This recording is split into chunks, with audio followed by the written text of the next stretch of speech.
This podcast is a member of the Place to Be Nation family. Visit us at placetobenation.com, the only place to be in your pop culture world.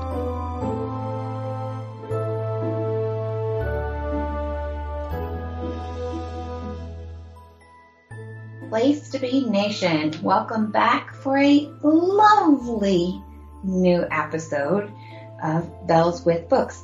And I'm just going to get right into it today. I am your host, Miranda. Of course, I don't do this alone. I've said it a million times. I don't think you guys want to hear me talk to myself. Although I make my co-host listen to me talk to myself quite often. Marco. Hello, Bianca. I'm not. Hello.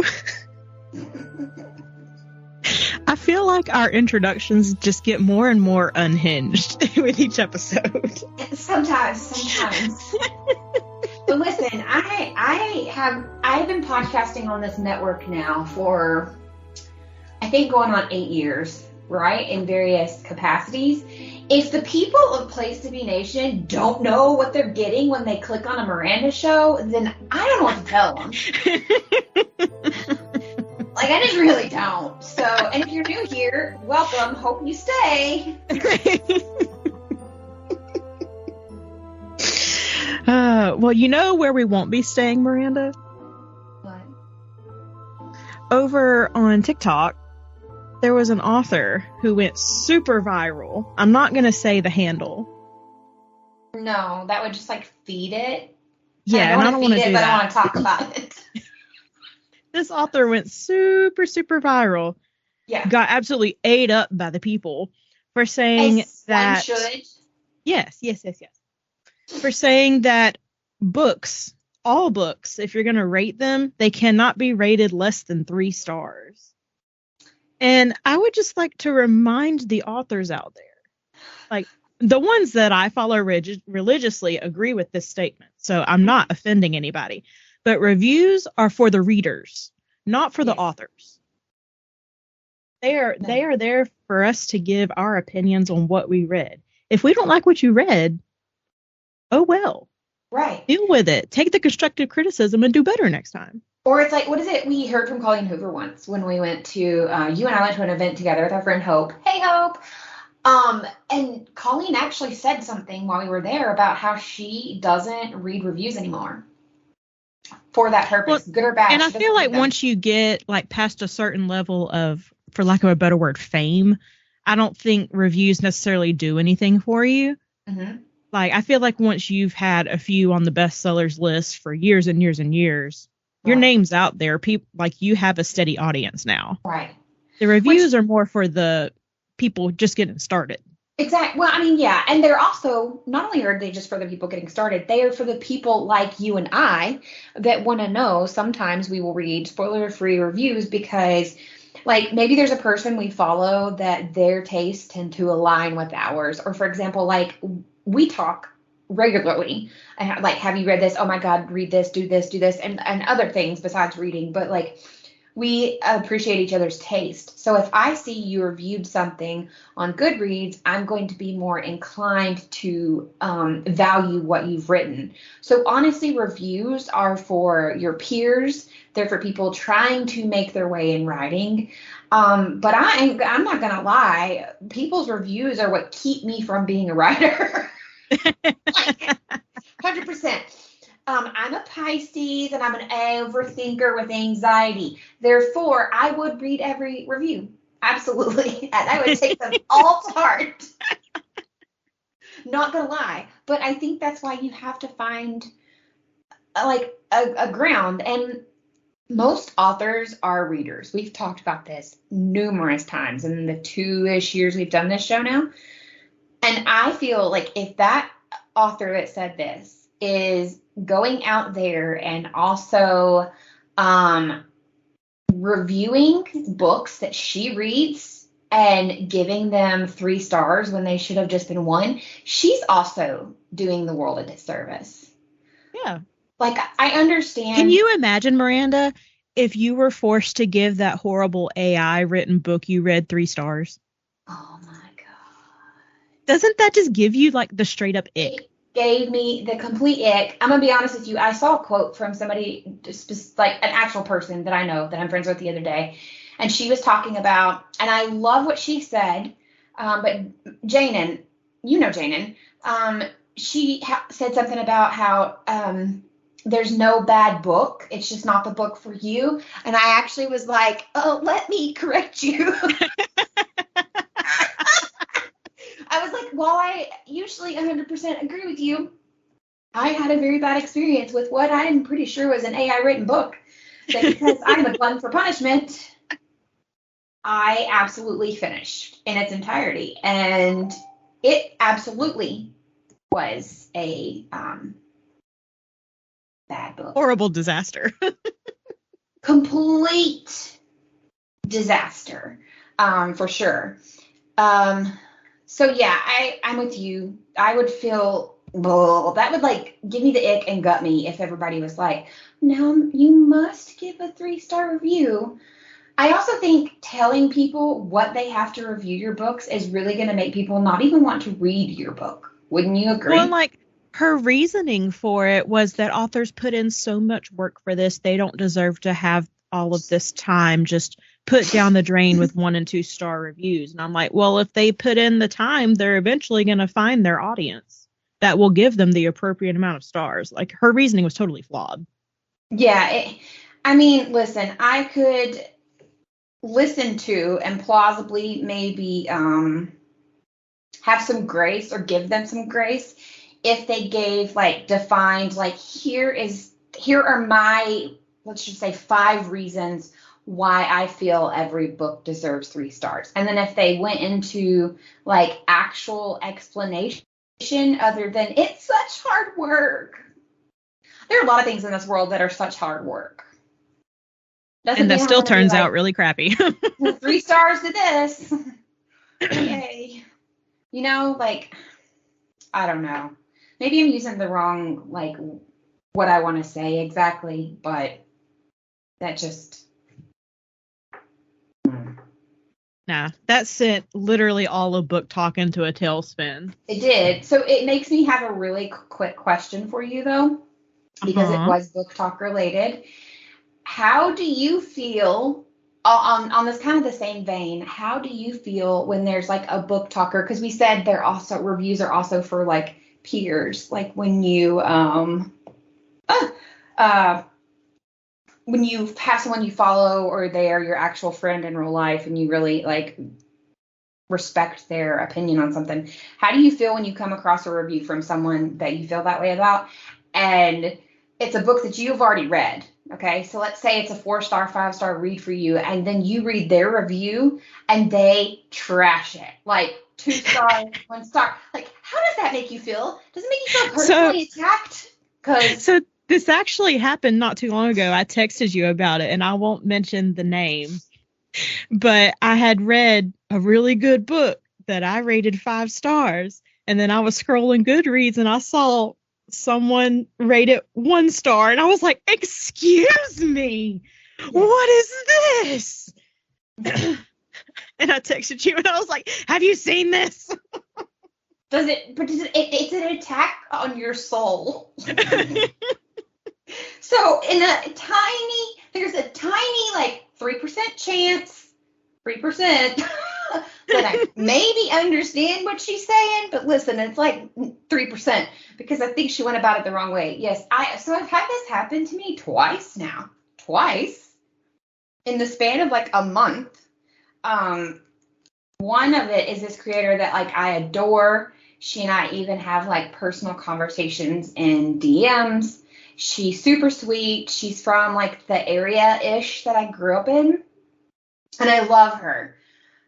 But she ripped apart the book that we're going to read for my birthday.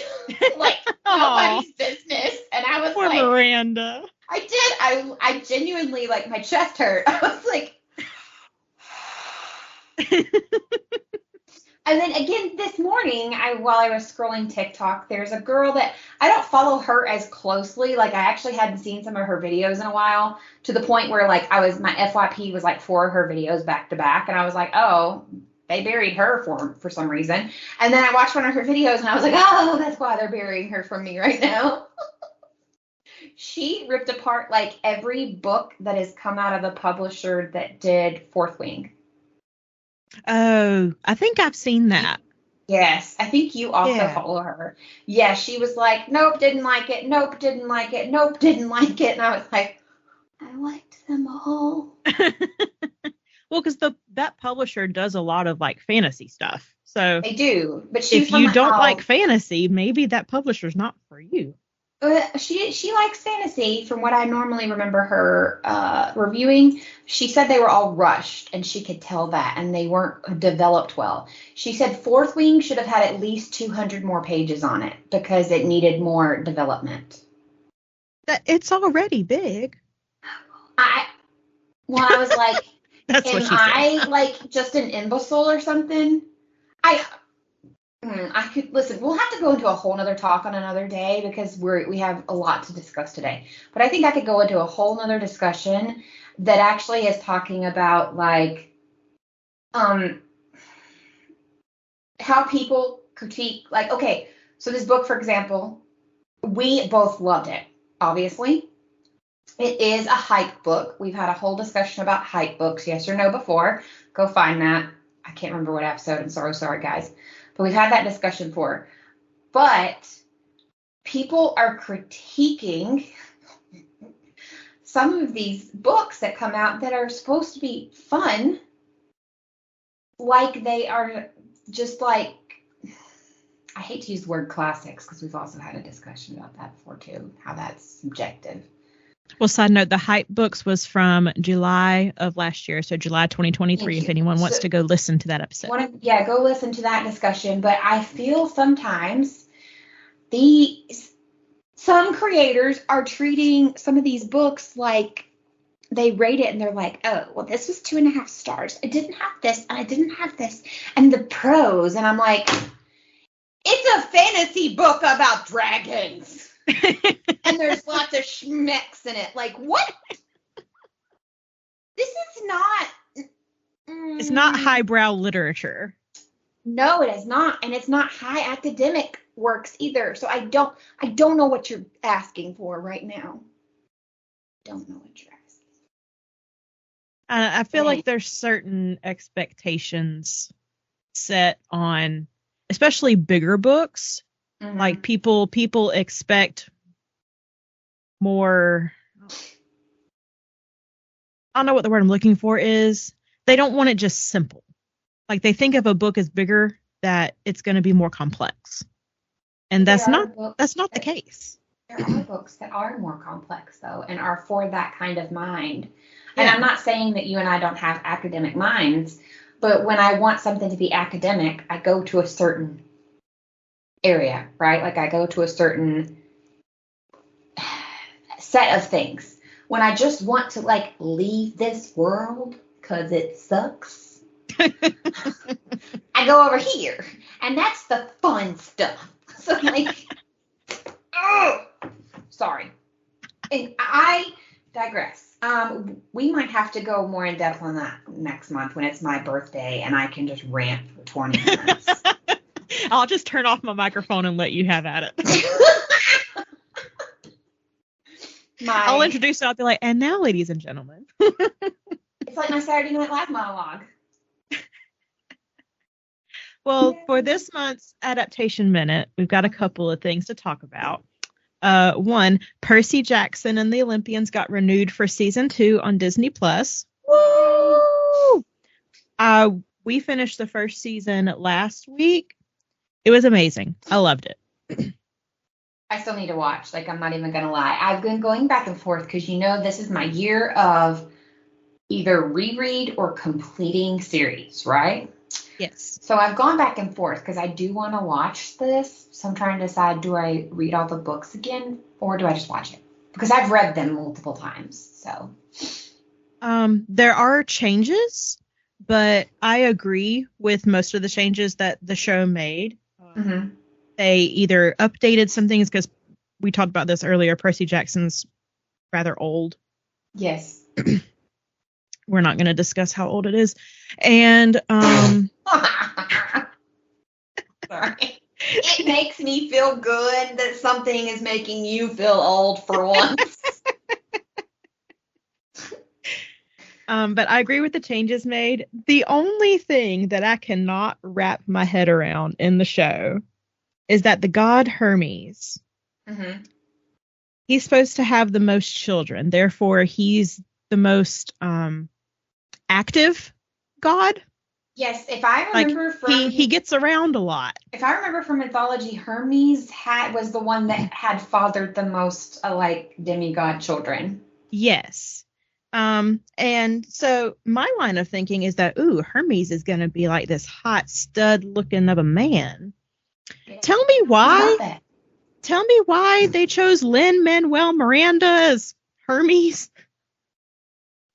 Listen, I guess those women saw him when he came down to Earth to decide to play Hamilton on stage, and they were like, "Ooh, I want that." Don't get me wrong, he's a very talented guy, but he is not who I would have picked to play Hermes. Earth ladies heard, "What's your name, son?" And they were like, "Alexander Hamilton," and that was it. And they were like, "Yeah." He walked on screen. I was like, "Excuse me, this breaks the fourth wall right here. I cannot deal with this." I cannot. I will say about this. I thought it was hysterical. I literally just stared at the TV and I looked at Brad and I was like, "What? Why?" I will say the guy that is playing Ares, crap, he's a wrestler. What's his name? Hang on, IMDb. Gonna bug me. It's the bet. But he plays the god Ares. Perfect casting. Absolutely perfect. Let's see here. Crap. Yes, I'll accept the cookies. I'm tired of accepting cookies. Oh, Adam Copeland. Oh, yes, yes. He's done a lot of television. He is actually a really good actor, in my opinion. He played Ares perfectly. I could not ask for anything better. Boys and girls, if you don't know the wrestling, he is Edge in the WWE. Yes. Yeah, he was in a sci-fi show that I loved called Haven. Did you ever watch that? No, but I know about it. Oh God, I love that. I was devastated when it ended. But yeah, he was in that for the majority of the show, I believe. Oh, nice. I really liked him. I actually just thought of. Oh, sorry. Go ahead. I was gonna say the other thing I wanted to mention was I rewatched Coraline last night, and it still creeps me out. So it's fantastic though. It's really good. It's really good. Coraline. It's just creepy. I essentially love anything like that. Nightmare Before Christmas, Coraline, Corpse Bride. They're all my jam. They're my jam. I just remembered it came out. It's a movie. It came out February 2nd. I'm trying to talk my kid into going to see it with me because I've not been to a theater in a really long time. It actually was a book first. Argyle. It's got Bryce Dallas I saw that. Henry Cavill, Dua Lipa. I want to see that so bad. It was so good. I loved it. Oh, you went to see it? Yes. I want to go see it. I have not read the book. But the premise is hysterical, and I'll be there for anything Henry Cavill says he's doing. I laughed my butt off. It was so good. I want to do it. I want to see that one. So yeah, I was telling you before we started recording, I was like, there was an adaptation that I wanted to, oh my God, and then couldn't remember. I remembered. Congratulations. Listen, I ain't got dementia yet. We're going to pray that I never get it. Never. Well, since it is February, and February is Black History Month, Miranda and I wanted to highlight some Black content creators, whether they are on TikTok or YouTube or whatever platform they use. We just wanted to highlight some of our favorites that we follow. The first one comes from TikTok. Her handle is Kiera Lewis 75. And she has been reading Harry Potter for the first time. And it's great. Her videos it's amazing. are great. I love her takes. I Mhm. love her like little reading updates she gives. The one thing she went viral for was when she was reading Prisoner of Azkaban. And she's like, not scammers. Well, she's like, if you remember, she gets to like the last 100 pages, Oh, and and there's she's a like, lot what that's could already possibly- happened. She's like, there's not a lot more that can happen. Like, What could we're possibly wrapping happen? things up. And then the next cut is like, scammers! She throws the book, doesn't it? I was like, welcome to the fandom. I had so many people send me that TikTok, and I laughed so hard every time. I even have a friend who's a huge Harry Potter fan. She's never actually read the books. She's dyslexic, so reading the books it's kind of hard for her. So I'm not gonna give her too much crap. But she sent it to me, and she's like, "Do I gotta read these now? Even though I've seen the movies, I feel like I'm missing something." And I was like, audiobook, baby, you need to do this. But yeah, it's hysterical. Oh, she had another one. I think you just sent it to me. What book is she on now? I don't know. And then there was another one where she was on like the Sorcerer's. All of them are hysterical. And her updates are following along someone that is reading these books for the first time it's funny, and it's endearing. It really is. And we've actually talked about her before. We love her. But another one that I personally follow, I don't know if Miranda has any like knowledge about this person, but she's over on YouTube. She's a YouTuber. Her handle is Talia's Turning Pages. She started out as like a fantasy book reviewer, reader, whatever you want to call it. And her main genre.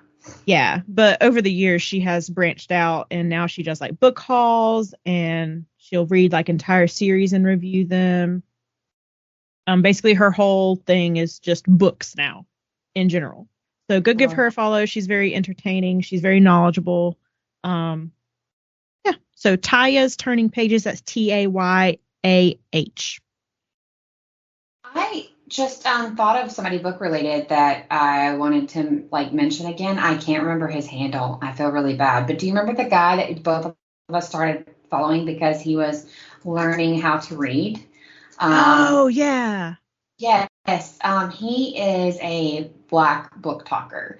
And I would consider him a book talker regardless of what anybody else thinks, because he is actively reading books on Book Talk. He's talking about books. So I think it's Oliver. I believe his name is Oliver. I'm trying to see if I can find him without like opening, because the minute TikTok loves to like blast you the minute you open it. So I'm like trying to find his name. Oh, perfect. It's Oliver Speaks 1. Yes. So I think he deserves to be mentioned again because sometimes he goes live and he will answer questions. He'll read parts of his book, and people will help him through words that he doesn't know. His wife is apparently a reader and has been really supportive as well. And I just find him extremely endearing, and I love it because sometimes being vulnerable in this nasty world is a beautiful thing. I agree. So we also have a couple of just Black TikTokers. They're not necessarily book talkers, but they might do things that are bookish related in some vein. One of them is my absolute favorite. She cracks me up. Chanel Williams at Shan Willis 0. And what I'll do for each one of these people is I will repost some video of theirs to our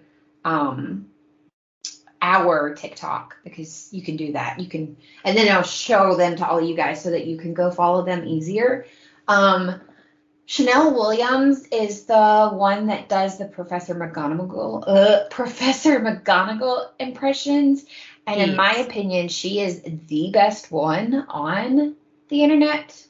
Oh, she's perfect. She's Absolutely perfect. Another thing she does, not book related, is she tells stories. It's like Little Her, where you do the um my brain just Words went. are hard. Yeah, the word just literally, I watched it fly out of my brain as I was trying to use it. She uses the effect where you turn into like a baby little kid face. Yeah. And she goes back to her. So she talks to little me and she tells stories. Remember that time that Aunt so-and-so is going to ask you, do you want to go to the flower show? And she's British, so it makes it even better too. And she's like, yeah, on that, I'm not going. I already told her no. And she's like, well, guess what? If you'd said yes, you would have met Maggie Smith. Like it's, or it's like, remember that time nobody believed when we were sick? Oh, yeah. Right now? And she's like, well. She's really funny. I love her. Another one that I would say is book adjacent. I know a lot of book readers are heavy either tea or coffee drinkers or heavy tea and coffee drinkers. And I stumbled across this guy a couple of years ago that he makes different tea recipes. But not only that, he now has his own company where you can order different tea blends, loose leaf tea blends from him.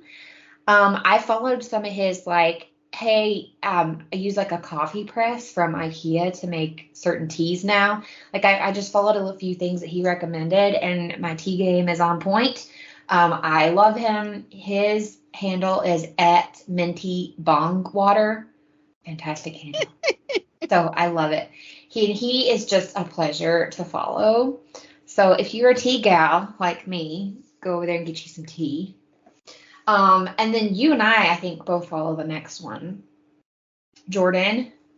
Yes. Yes. So I'm sure if you listen to us, because you probably have taste like us, so I feel like you guys probably already follow him, but he's at Jordan the Stallion. There's underscores in there. But he's the guy that always holds his phone like he doesn't do selfie mode. He does it the other way, and he's in the mirror, and he usually puts his glasses on. And most recently, he made it big because he informed all of us, which shocked every single one of us, that he is actually not a millennial. Bianca and I thought he was somewhere between mine and her age or closer to her age. And turns out he's a Gen Z and I could be his mom. And it's a really funny story because apparently The Rock also thought he was older and thought he was there to get an autograph from The Rock for his kid. He's like, no, I am the kid. He's like, no. And apparently they've had a conversation. The Rock saw that and was like, hey man, I'm sorry. Old Dwayne. Sorry, I had to mute myself to blow my nose. It happens. It happens. So those are our creators and book talkers / YouTubers, creators that we recommend that you follow. There are a ton more out there. So don't think like that's all we follow, but those are the ones we felt noting today. Also, if we sat here and mentioned every single one of them that we do follow, most of them are not book related because I like to follow like some spill the tea people. So we'd be here a minute. But with that, we're not leaving Black History Month because while Black History is not just 1 month, it's all of the time, we should observe it absolutely in February. All year long. I'm tripping on words. Words are hard. Black History Month is all of the time. You should observe it all the time. But I think it's especially important that we pay attention to it in February as well, because this is Black History Month. So Bianca and I both decided this month we would not read the same book. We would read different books from a Black author, and we would tell you a little bit about them. I will go into this telling you guys that she and I went to different ends of the spectrum. I am going to be telling you guys about not only a book by a fantastic Black author, but I wanted to fit the pigeon of it's February and it's love month, or maybe it's not love month for you, but I hope it can be. And I read a rom-com. YA rom-com by a Black author, and Bianca did not. What is yours, Bianca? My Sister, the Serial Killer. And it is a thriller mystery, correct? Like, yes. Okay. I was like, ooh, I'm going to read about killers. And Marina's like, rainbows and butterflies. Rainbows? Yeah. It's like Golden Retriever, Black Cat. What? I'm sorry. It's like Golden Retriever, Black Cat. Absolutely. And what's funny is normally in our daily lives, I am the Black Cat and you're the Golden Retriever, but it's okay. We got to change it up. So since you have a thriller, do you want to tell the boys and girls about the book and the author that you chose this month and how you felt about it? Yes. Give me 1 second because I accidentally closed my internet tab about my author. That happened to me right before we started recording. I was like, where are all my tabs? I don't know. There we go. So, like I said, I am doing My Sister, the Serial Killer by Oyinkan Braithwaite. She is a Nigerian British novelist and writer. Ooh, she was born in Lagos, Nigeria, and that is where she grew up, and she now resides in the UK. She was born in 1988, so she is a millennial. Well, she's just she's born the same year as my brother. She's just a few years younger than me. And she studied law and creative writing at Surrey University and Kingston University. Oh, nice. So she is a well-educated lady. She has been nominated for tons of awards for various things that she's written. My Sister, the Serial Killer was her first novel, and then she had another novel come out called The Baby Is Mine, which after reading this one, I might very well pick that one up. I will now get into my little spiel about the book. I'm not going to go like super deep into it because I don't want to spoil anything for anyone that wants to read it.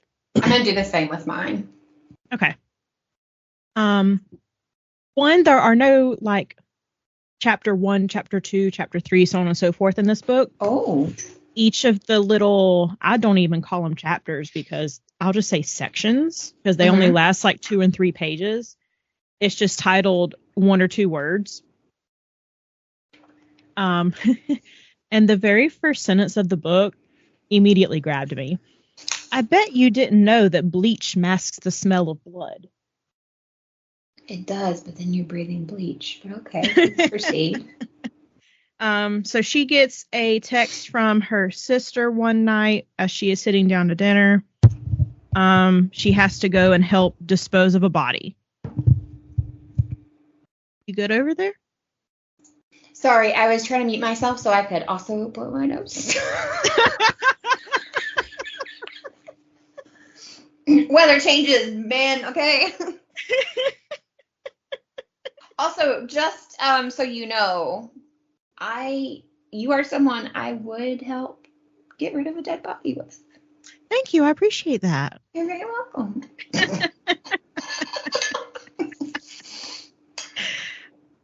Just have to fly you back to the U.S. What are you doing today at passport control? So, what's your visit for this time, Miss Berthold? Marianne and Wanda. Never mind. So they go and dump it in the river, and like that's like the first like opening sequence. That's your first mistake. And then after that, we kind of backtrack to what led up to that. So I don't want to say you start in the middle of the story because it's not really the middle of the story, but you start at like a big plot point and then you backpedal and then you get back to that plot point. So our main character is, I'm sorry if I butcher these names because they are African names. I'm not familiar with the Nigerian language, so please forgive me. But I'm going to say Korede and Ayula. Korede is our main character. Ayula is the sister. Ayula did the killing. She stabbed a man. His name was Femi on their 1 month anniversary. Oh, she didn't even wait a year. Nope, 1 month. She claims that he was angry and screaming at her. They were getting into a fight. The first stab took him down, but 2 more just to be sure. Well, I mean, if you are taking someone out, you do want to be certain that they are going out. That is fair. There's several technical chapters throughout this about how you go into the logistics of how to get rid of a body, how to clean up after it. Let me ask though, we won't name her right now. It's not her moment. That I am a one-click buy all her books, but she makes us angry. Did this woman do this, or did you feel like that is plausible, probably right? I felt it was plausible. Okay. I say that because the character works in a hospital. I was kind of confused on what she actually was, and I guess this is because it's Nigerian culture. I don't know if she was like a nurse practitioner, because it didn't sound like she was a regular nurse. Like, she had more responsibilities than that. Okay. But I don't think she was a full-on doctor.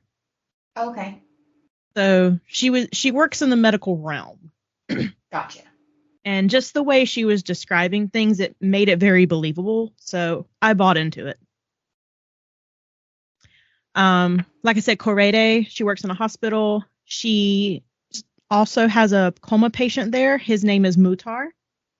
Completely comatose. Doesn't respond to anything. And she kind of uses her downtimes at the hospital and sits in his room and just talks. It's like a therapy session, basically. Well, they say that's great for people like that. So good job. Yeah.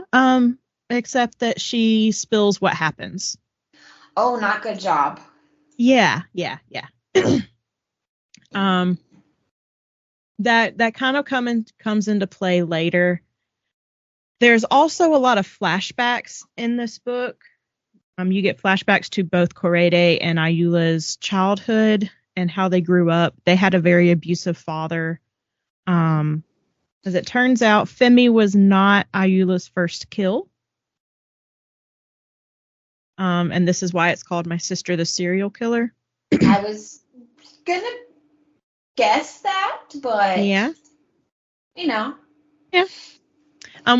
You also get a look at how the government kind of works in Nigeria, which I was not able to do research or anything to see if this actually happens, but like I said, from the way the author is describing it, it actually does. The police come in and out of the story a lot, and they can be bribed very easily. Yes, they can. So, there's one instance where a policeman stops Korede for not wearing her seatbelt properly. He's threatening like thousands and thousands of whatever their money's worth is over there, and she bribes him off. And apparently that's a very common practice in Lagos. In certain parts, in most of Africa, and in large parts of Europe as well. Yeah. So that's just one of the instances, but the police are in and out of the story quite a bit. So you get to see a lot of that exchanging of money going on. How Ayula knows that she has to keep up the charade that she is still with Femi. So she creates an Instagram hashtag called Femi Durand is missing. I find it interesting when people do this in real life and in books. Like when they try to continue the charade that someone either they murdered or they know is dead for natural causes, and they try to keep them like alive, quote unquote. Yes. Well, and Ayula doesn't come up with this on her own. Korede kind of talks her into it. Ayula just kind of wants to move on with her life, and Korede's like, no, can't do that. If you don't want to get caught, you need to act like you're mourning a little bit. She's got to protect. She's basically trying to protect her sister. Yes. Kurede is very much a protector, and Ayula is she gives off that spoiled brat kind of characteristics. Like maybe everyone has always protected her kind of thing? Yes. Okay. Well, and Ayula is also described as being this very beautiful, voluptuous woman. Mm-hmm. All eyes turn on Ayula when she walks in any room. She very much seeks attention, whatever that attention may be. And Kurede is the exact opposite. She is very, she has an athletic build, not a lot of curves, very sensical clothing, doesn't wear a lot of makeup, stuff like that. So more of a wallflower? Yes, very much. Hey, Susan's talking to us on Marco. Hey, Susan. Hi. I'll listen later. Same. My phone just lit up in my face. You're like, whoa. They live with their mother, and she comes home one day and urges them both to go to a wedding because she wants her daughters to marry well, and she thinks that if they all go to this wedding, they're going to find their future husbands. And Ayula is like, Mama, my boyfriend is missing, remember? And the mother's like, oh yeah, how's that going? The mother's not in on it. She's just very airheaded. It's kind of like, I hate to equate this, kind of like Mrs. Bennet, where her only goal in life is to get her daughters married off. From my understanding, what little I know of Nigerian culture, that they're always like, you need to be married, you need to be married, you need to give me grandkids, you need to like, yeah, I'm not, and I apologize to anyone that's Nigerian. I have a friend from Nigeria, and that is like always her complaint. She does not want to get married. Like, she has no ambitions to like get married or have children.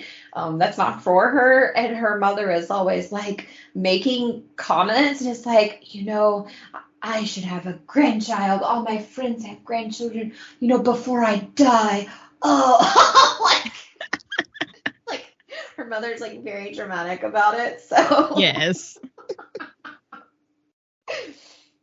That's very much how this mother is. So I'm guessing that is a cultural thing, and she wants them gone and out of the house, basically.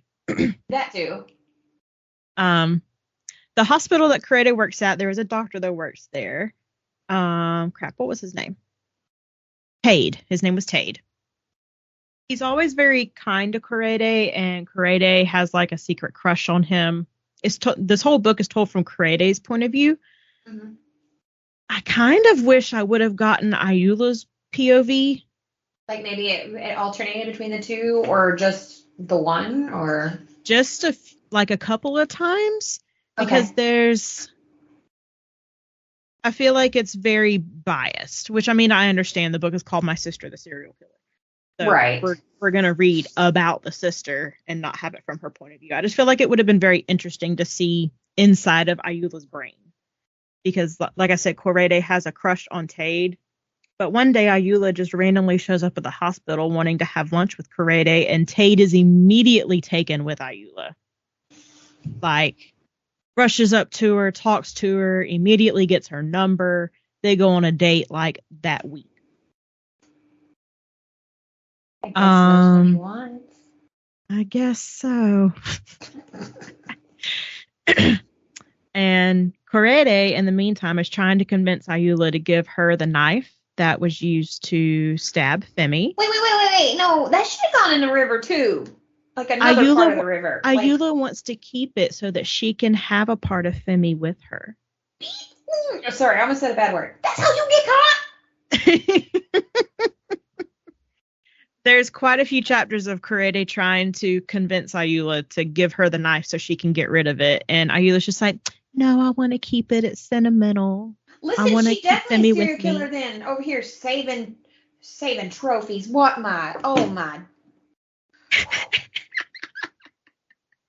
Lord. I love this. I love telling you stories. I'm trying to skip over some stuff that's not necessary to the plot. We do know that Kurede had witnessed Femi getting physical with Ayula a couple of times, so that's why she kind of believes Ayula's story that it was done in self-defense. But at the same time, this isn't, like I said, this isn't the first time Ayula has killed somebody. So it's like, where do you draw the line? Right.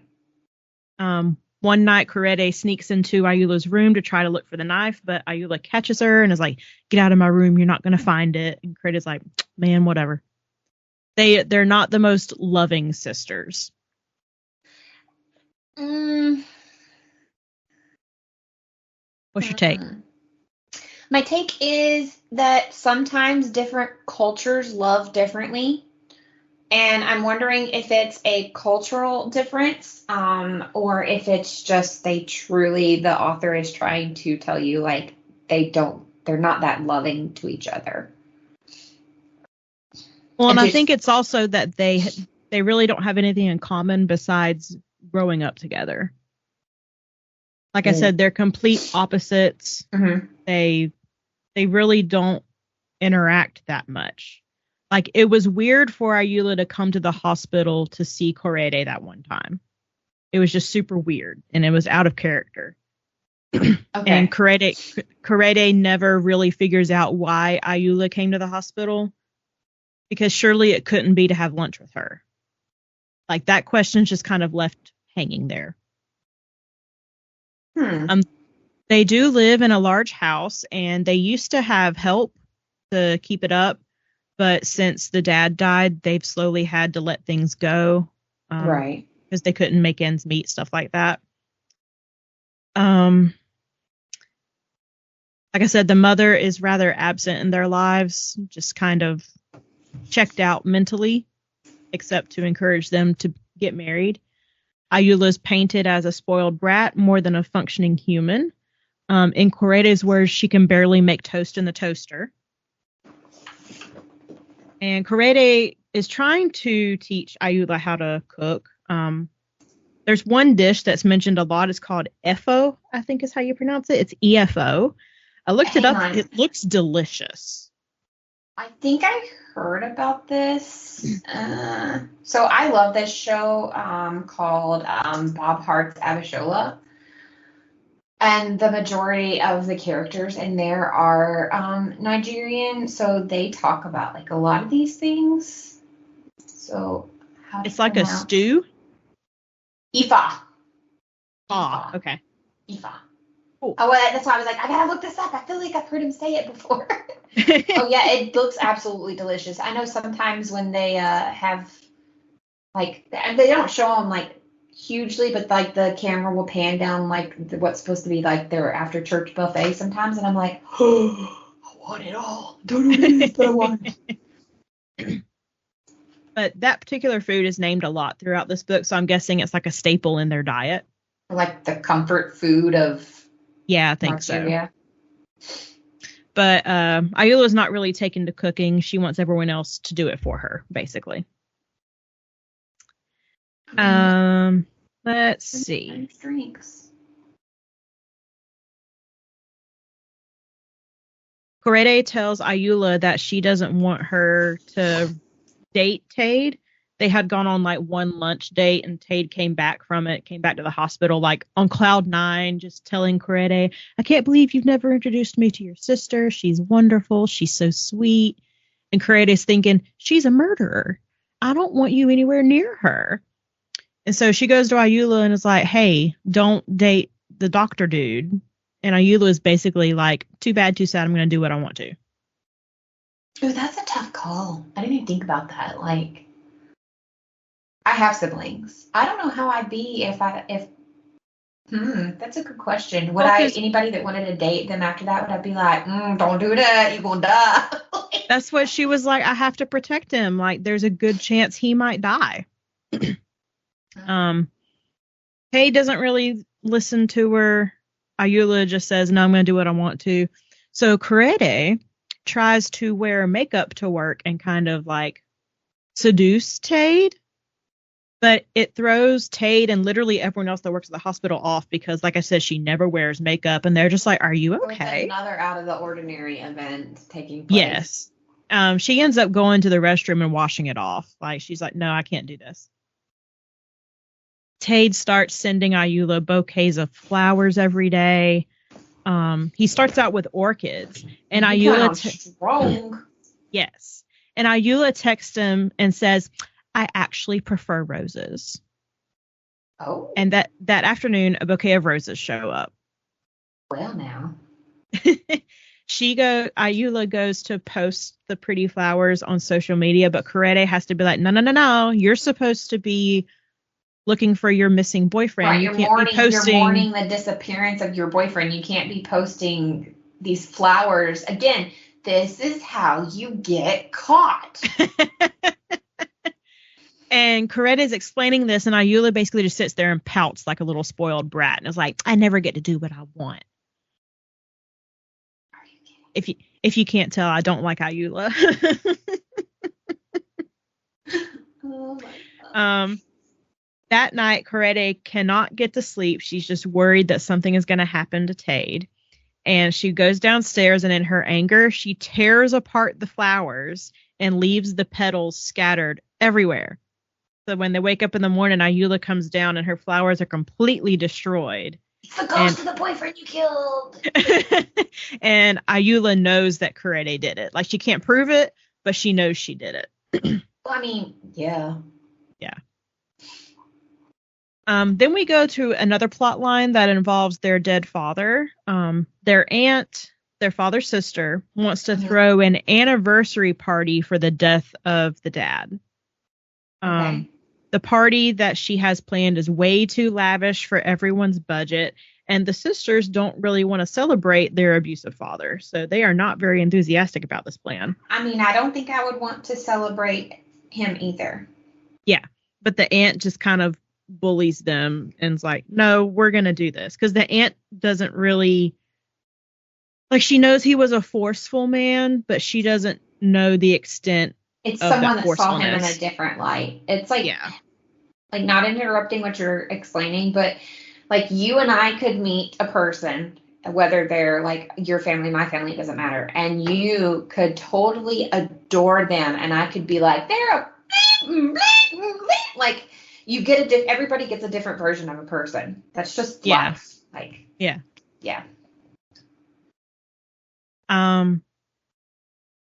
And then we go back to Tade and Ayula. They go for a date. He had bought her this gorgeous bracelet. And when they come back from the date, Ayula is just kind of standoffish.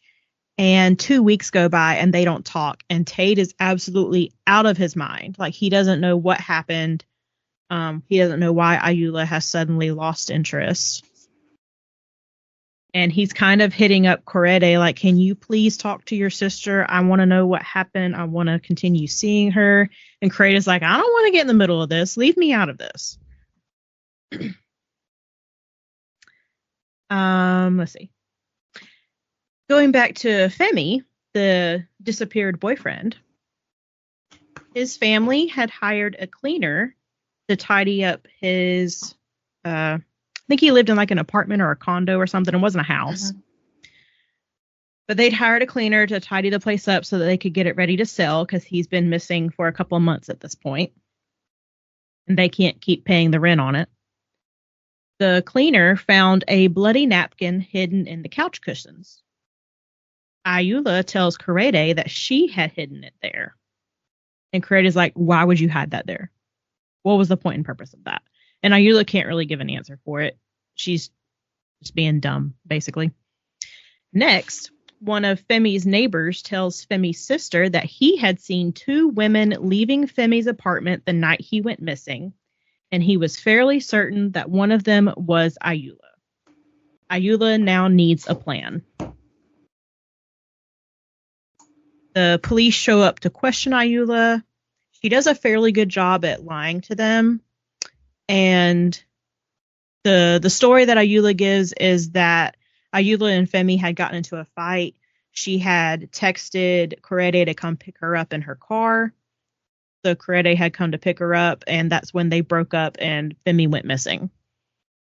The police request to look at Kurede's car, and the mother interrupts, is like, you're not taking my daughter's car. She needs it to get to work, and basically just ushers them out. Well, the police show up the next day and is like, hey, we're taking your car. They've got like whatever their paperwork is to go and take it. Mm-hmm. Corede is not like nervous or anything because she knows she did a perfect job at cleaning it, so they're not going to find anything. I mean, use bleach, and that just usually smears it all around.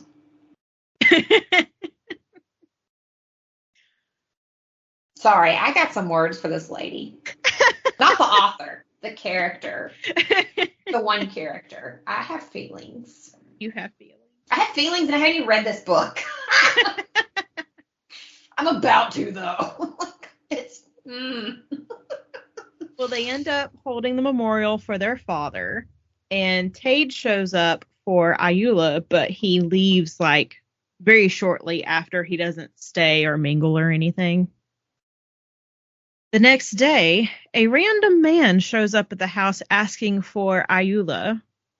His name is, I'm going to try to pronounce this, Gaboye. I think that's... How do you spell it? Gboye.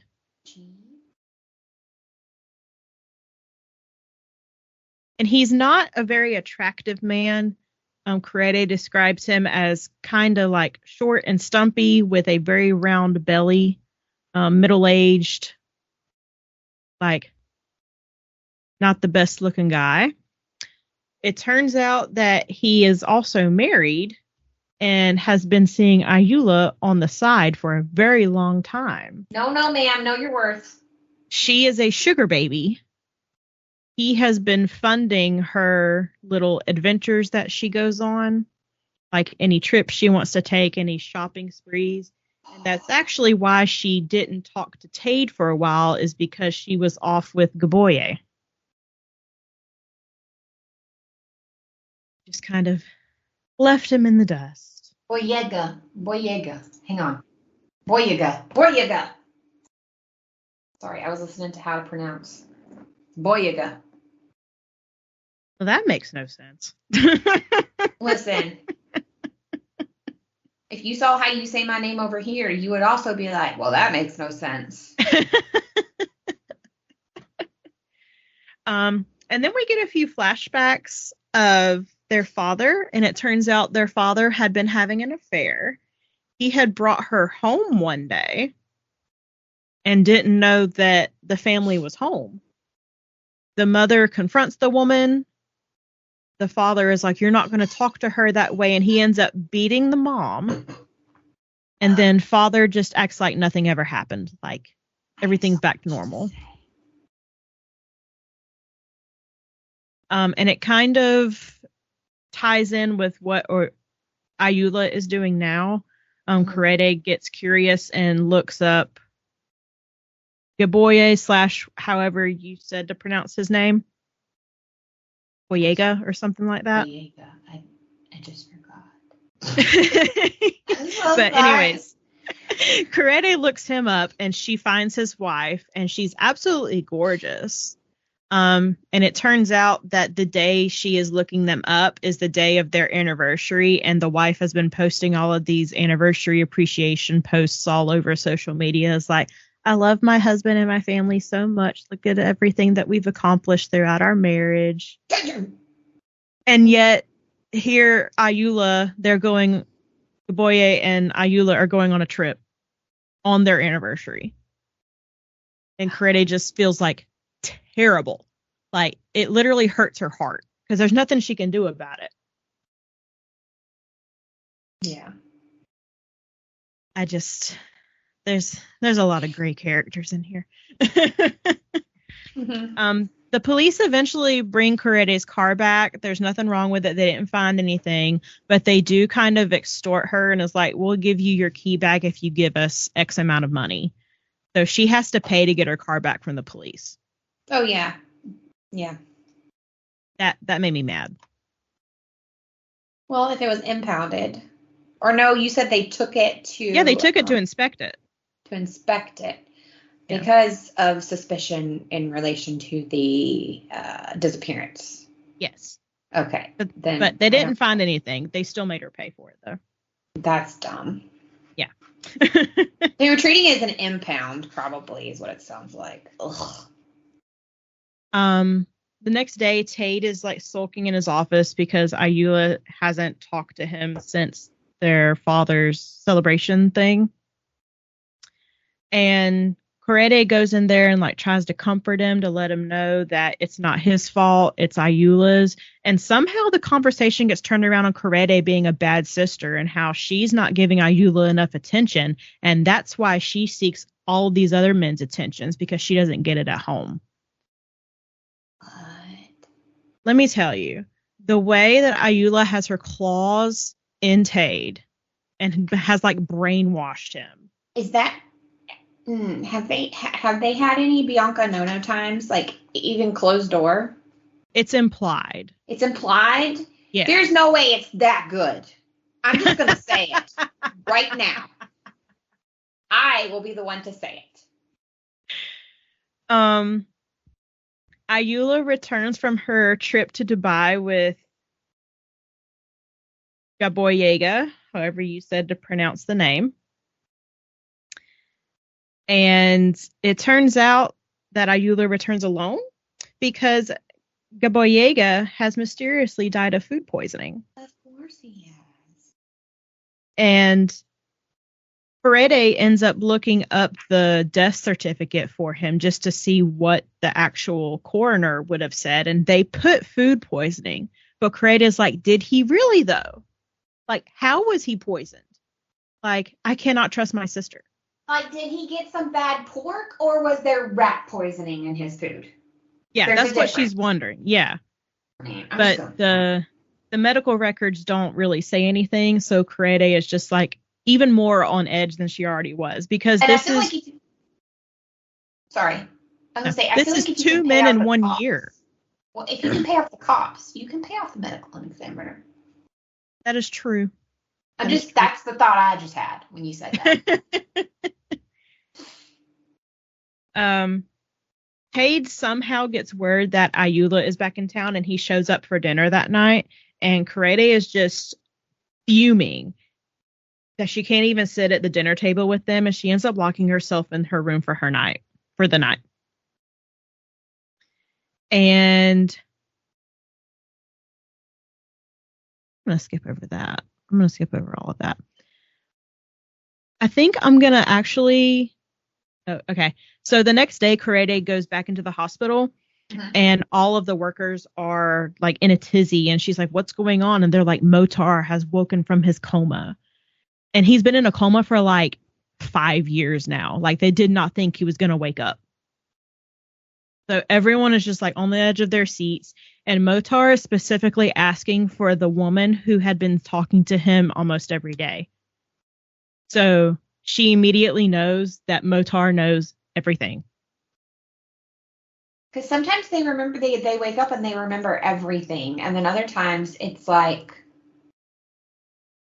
they don't. Most of the time, though, I've heard a lot of stories of people being like, oh, they woke up and they remembered everything the people were saying to them. Yes. And I'm actually going to stop there because I don't want to like spoil the last few things that happen in the book. Like, that's kind of the turning point in the book, is when Motar wakes up. So if you want to know the end of the book, go and pick up My Sister the Serial Killer. I recommend it. I think I gave it 4 stars. Nice. Double check. It was either 3 or 4 stars. It wasn't a complete 5. The way it's written with the very short chapters or whatever you want to call them. Yeah, I gave it 4 stars. I think you texted me about this or marcoed me, but you said something to me about reading a book that it didn't have complete like chapters. And I know you're a person that's like, especially like when you say I'm going to read a chapter, you do read a chapter. So I think, is this the book that you texted me about, or am I like, listen, we've had a lot of conversations in the like lots of years we've been friends now. But I remember you recently had a complaint that you were like, I like this book, but it doesn't have like defined, like the chapters are only like 2 pages and I'm not digging this.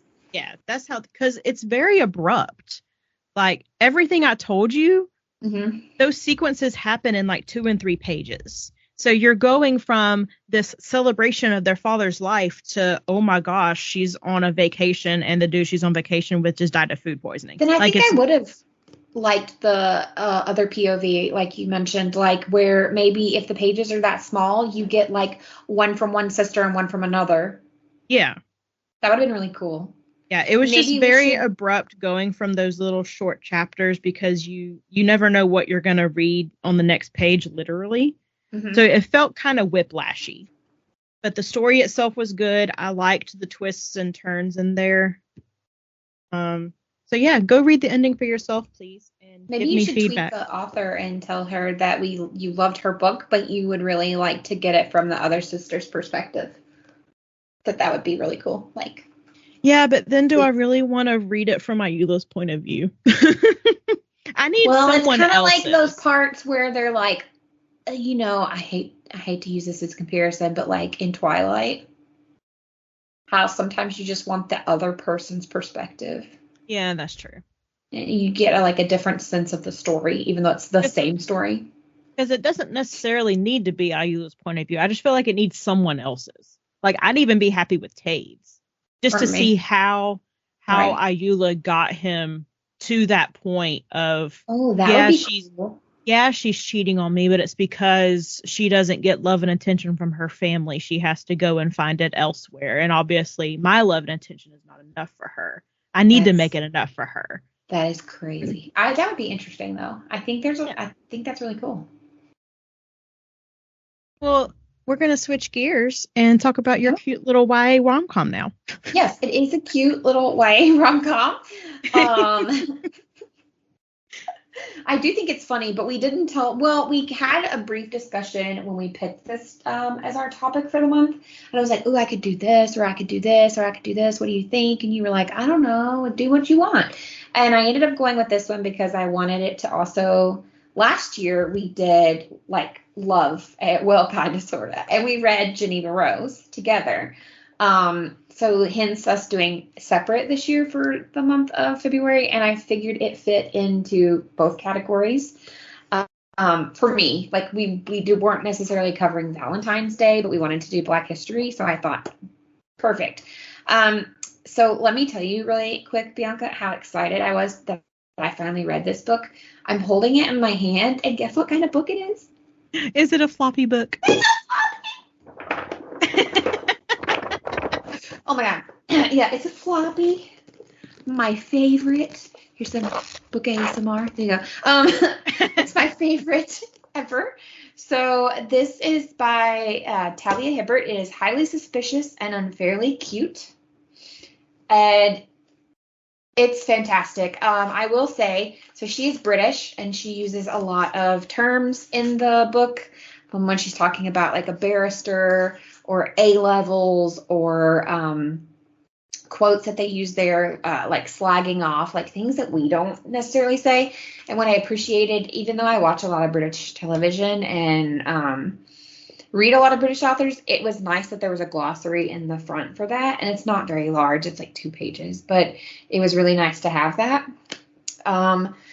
My book also had a kind of different breakup chapter-wise. So we do have actual chapter numbers, but it starts in sections as well. So we have like September and then the chapters, October, the chapters. And then also within the chapters, you can have, it goes back and forth. So like you start the book as September and then chapter 1, and you get the POV of the first main character, which is Celine Bangura. And then you finish her section, and then it goes to Brad Graham, who is our second character. Bradley Graham. And come in here and be like, what you need? what? So this is a friends to enemies to lovers. It doesn't spoil anything. Obviously, I'm going to go into some of the things that happen as well, but I also want people to read it themselves. I think most of the time when we read a romance, though, we know that like a couple's getting together, right? Like we're not idiots. Yeah. But to tell you guys a little bit about Talia before I go forward, Talia is actually New York Times, USA Today, and Wall Street Journal bestselling author. She lives in the English Midlands. She writes very witty, in my opinion. She's both, and I know people are like, funny and witty are the same. No, they're not. No, they're not. She is very funny. She's very witty. And her romances are extremely diverse. I had read one of her books prior called Get a Life, Chloe Brown, which actually has 2 more books to it that I have not read. And she just announced that she's going to be writing another series that is like in the same world as Get a Life, Chloe Brown. I was like, Chloe Brown went super viral on Book Talk a while ago. That is so weird. My Siri on my phone was like, sorry, I didn't get that. I wasn't talking to you. Yeah, Get a Life, Chloe Brown was one of the like hype books. And I'm glad that it was. I've seen this one a little bit on Book Talk, but not much. I think it should be in more places. So Talia Hibbert is obviously, she is Black. She is British.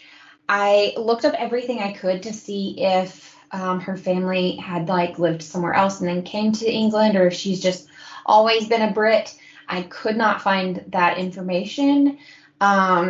She is classified as a British romance novelist. She has written some paranormal romance and contemporary romance as well.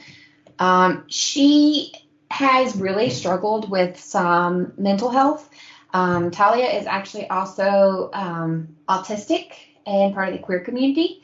And she and I have something in common. She was diagnosed with fibromyalgia. So the amount of books this lady be pumping out, I'm impressed. I'll just say that. Yeah, she's 28 as well. And I just think she's fantastic. So I've listened to some interviews with her and read some interviews with her. She's done like NPR, Smart Bitches Trashy Books. I don't remember if they talked to her or just covered her books, but fantastic. So highly recommend her herself, but this book of hers also was pretty cute. So our main characters, Bradley Graham and Celine Bangura, they at this point in their time are like 17 years old. It's England, so it's not like they don't call it senior year, but they're in their final year of high school. And they're both like thinking about what they want to do in the future. Both of them have fathers who, their families actually know each other very well too, but both of them have fathers who are lawyers. One is a horrible father, much like your book. Celine's father is not a good person. Which gets brought up a lot in this book. It's part of the main plot of Celine's story. And then Bradley's father is like this fantastic man. Like Bradley comes home one day from school and his dad is like making cookies. He's like very close with his boys. Like they have a family group chat. Like he is the total opposite. And in some ways, Celine envies that and is very like jealous of that.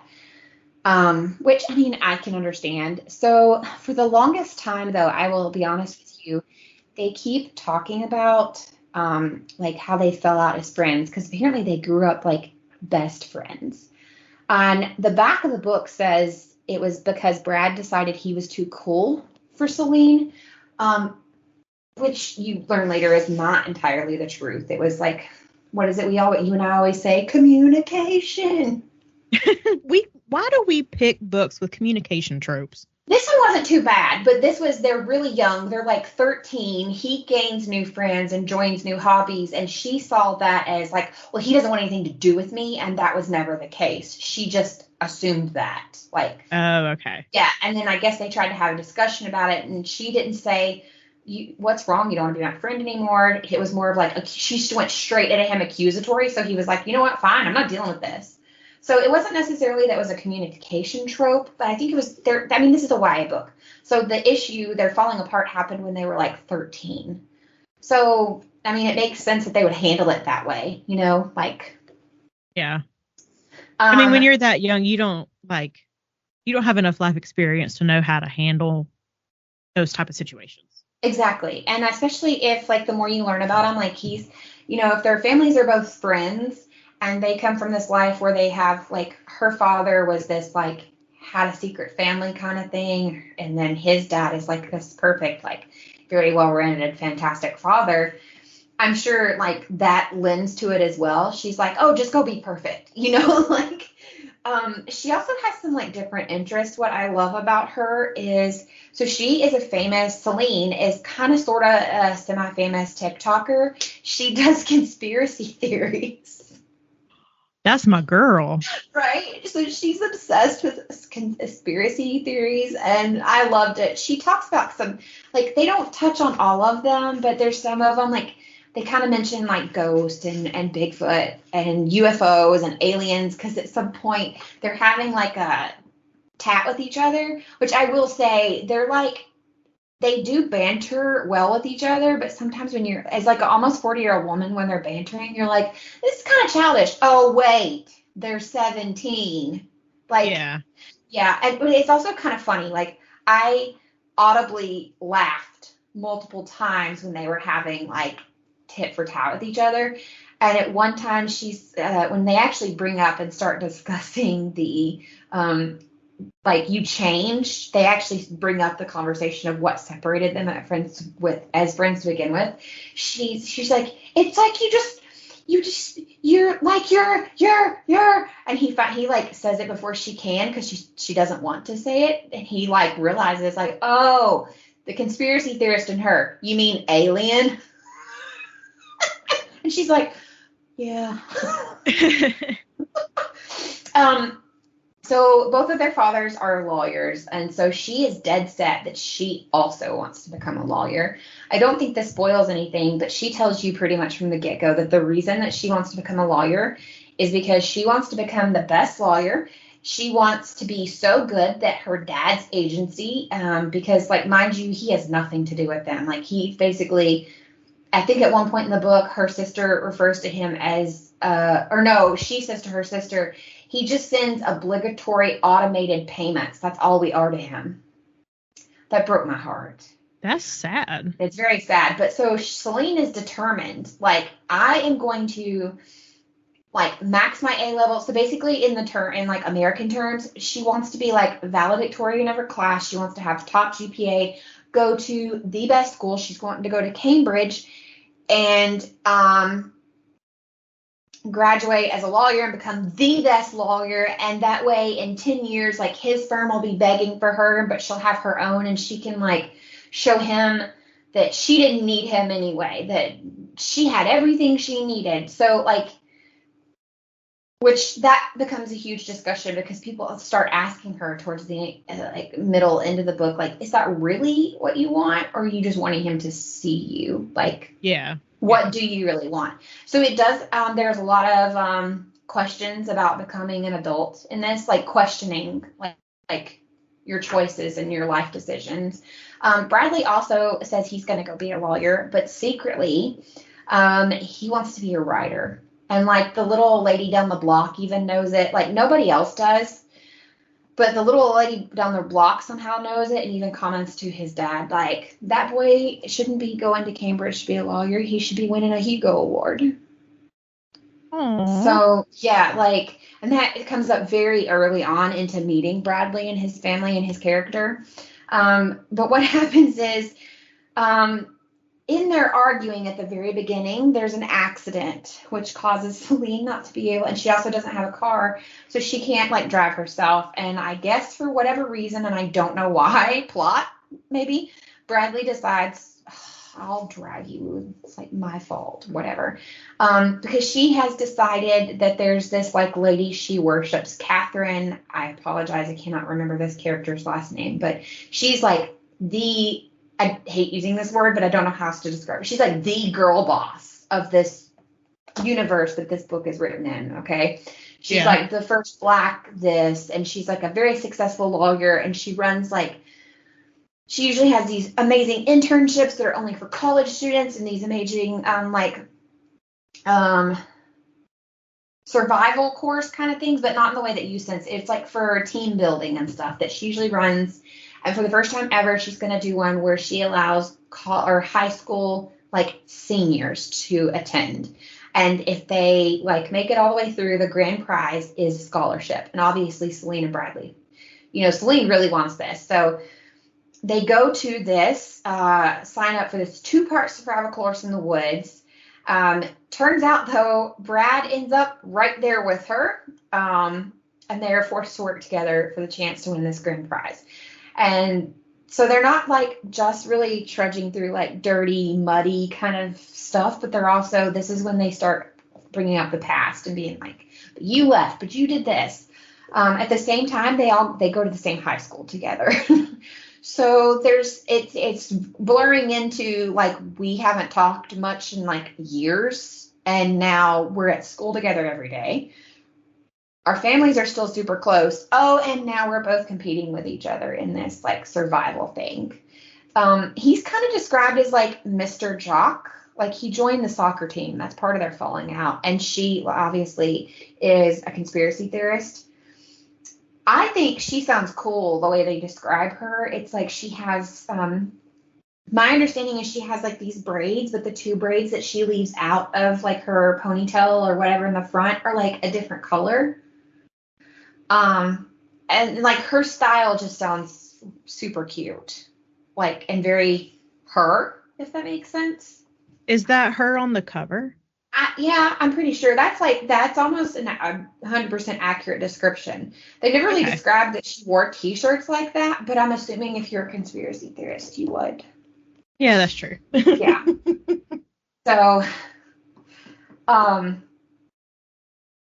it's extremely cute. It is extremely witty. Like I said, even though it's about teenagers, I laughed multiple times. I even wanted to cry a few times. I didn't. Weird. I know I cry at everything else. I don't really cry at books. But I felt like I got the emotion that the author was trying to convey for those characters. She does give a trigger warning, though. There's parental abandonment, obviously, portrayal of living with obsessive compulsive disorder, because that's one of the things about Bradley is he is clinically OCD. Okay. They even talk about that. Like when he comes home for that first time, and you meet his dad, he's like, his dad's trying to have a conversation with him, and he's doing things like, oh, did I lock the door? And then he like goes back to the conversation with his dad, and like, cause you get his thoughts. Like he's like, oh, did I lock the door? And he's like, Dad's still talking. And then he's like, oh, but if I locked the door and left my keys in it, Mom can't get in. So he checks the door like again, and he carries hand sanitizer and things of that nature. It was really funny. She said the story also involves highly fictionalized portrayals of existing forests. So I'm very sorry for all the geographical inaccuracies. In my defense, I did it for the feels. And I think she did a really good job. So I would highly recommend it. It is very cute. You end up getting exactly what you want, but also don't. And that's just my opinion. So don't come for me. And I know somebody's about to be like, oh, you wanted spice. No, I did not. It's a YA. That does not belong in here. Yeah. That's not what I mean when I say I wanted something more. I just had moments in this book, and this is what took it to a 3.5 and it not being like a 4 or more, is that there were certain times when I think I wanted their conversation to go a little deeper, or I wanted how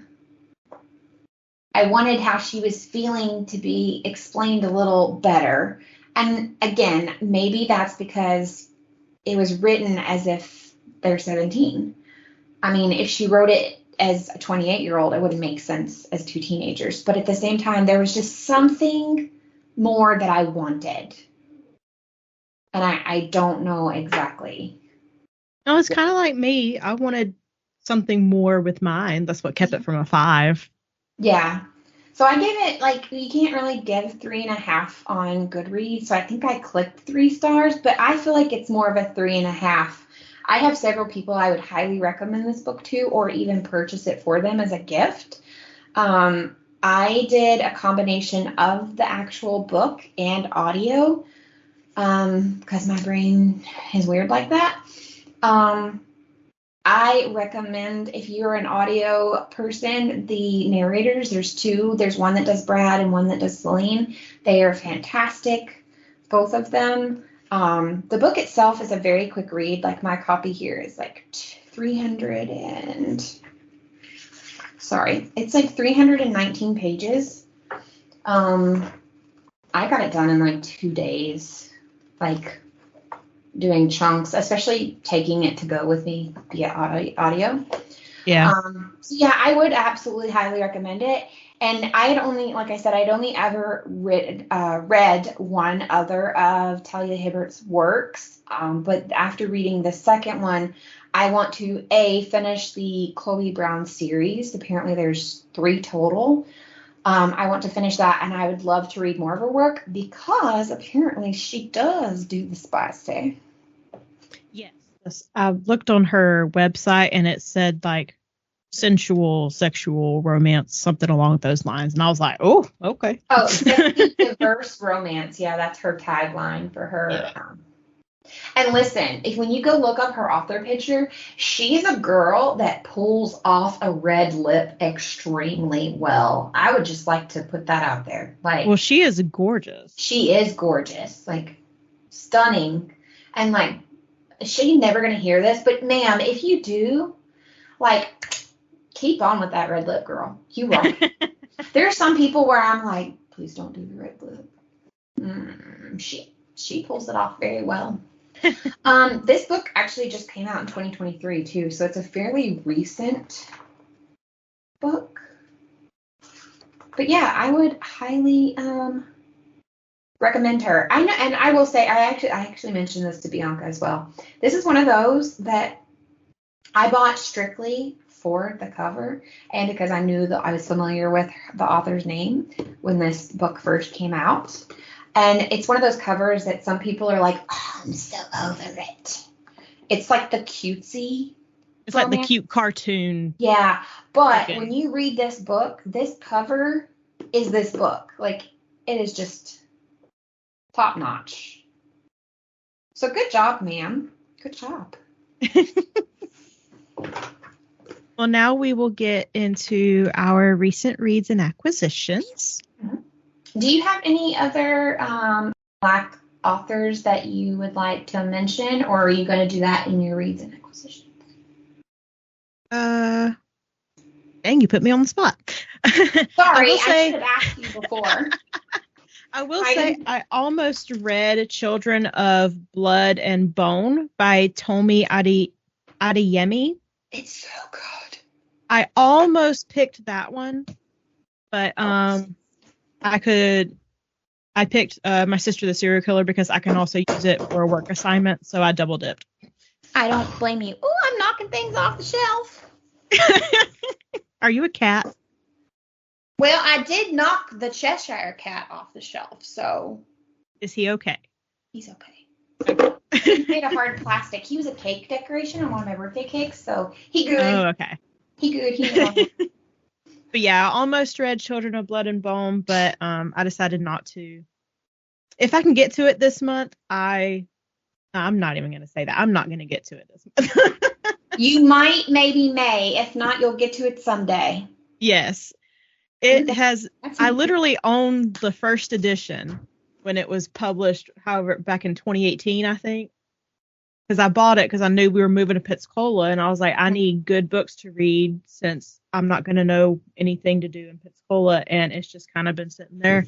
Not because I think it's going to be bad, I just got other things.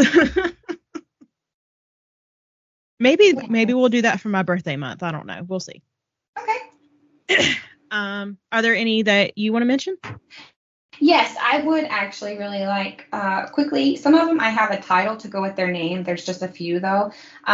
So if you are a romance fan, the queen, to me, she's like one of the queens of romance. And a lot of times I hear people that are like, I didn't even know her. And then I'm like, how are you a romance reader and you didn't know who she is? But Miss Beverly Jenkins, fantastic woman. Oh, yeah. Yeah, I think maybe we talked about her before. Yeah, we've talked about her before. Yeah, love her. And there's a fantastic interview with her. Hang on, sorry. Computer decided it wanted a battery. So there's also a fantastic interview with her. It's several years old, but doesn't matter. On Smart Bitches Trashy Books podcast.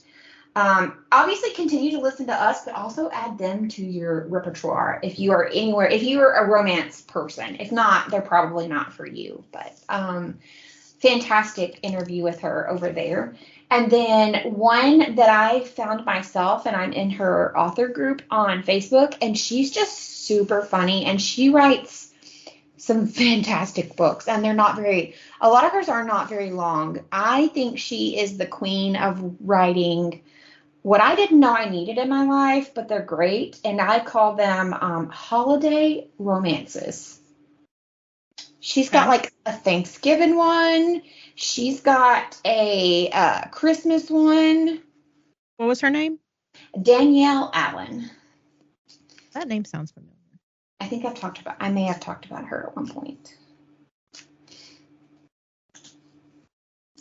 And then there she is. This one was also really big at one point on the Tick of Talks, and that's Ania Gray, Beasts of Prey. It was one of the ones I almost read instead of the book that I did. I'm still gonna read it. It's a fantasy. It got high praise from Oprah magazine. Not the Oprah. Yeah, the Oprah. So it's got magic. It's got a map in the front. I love a good map. I love a good map. Yes, ma'am.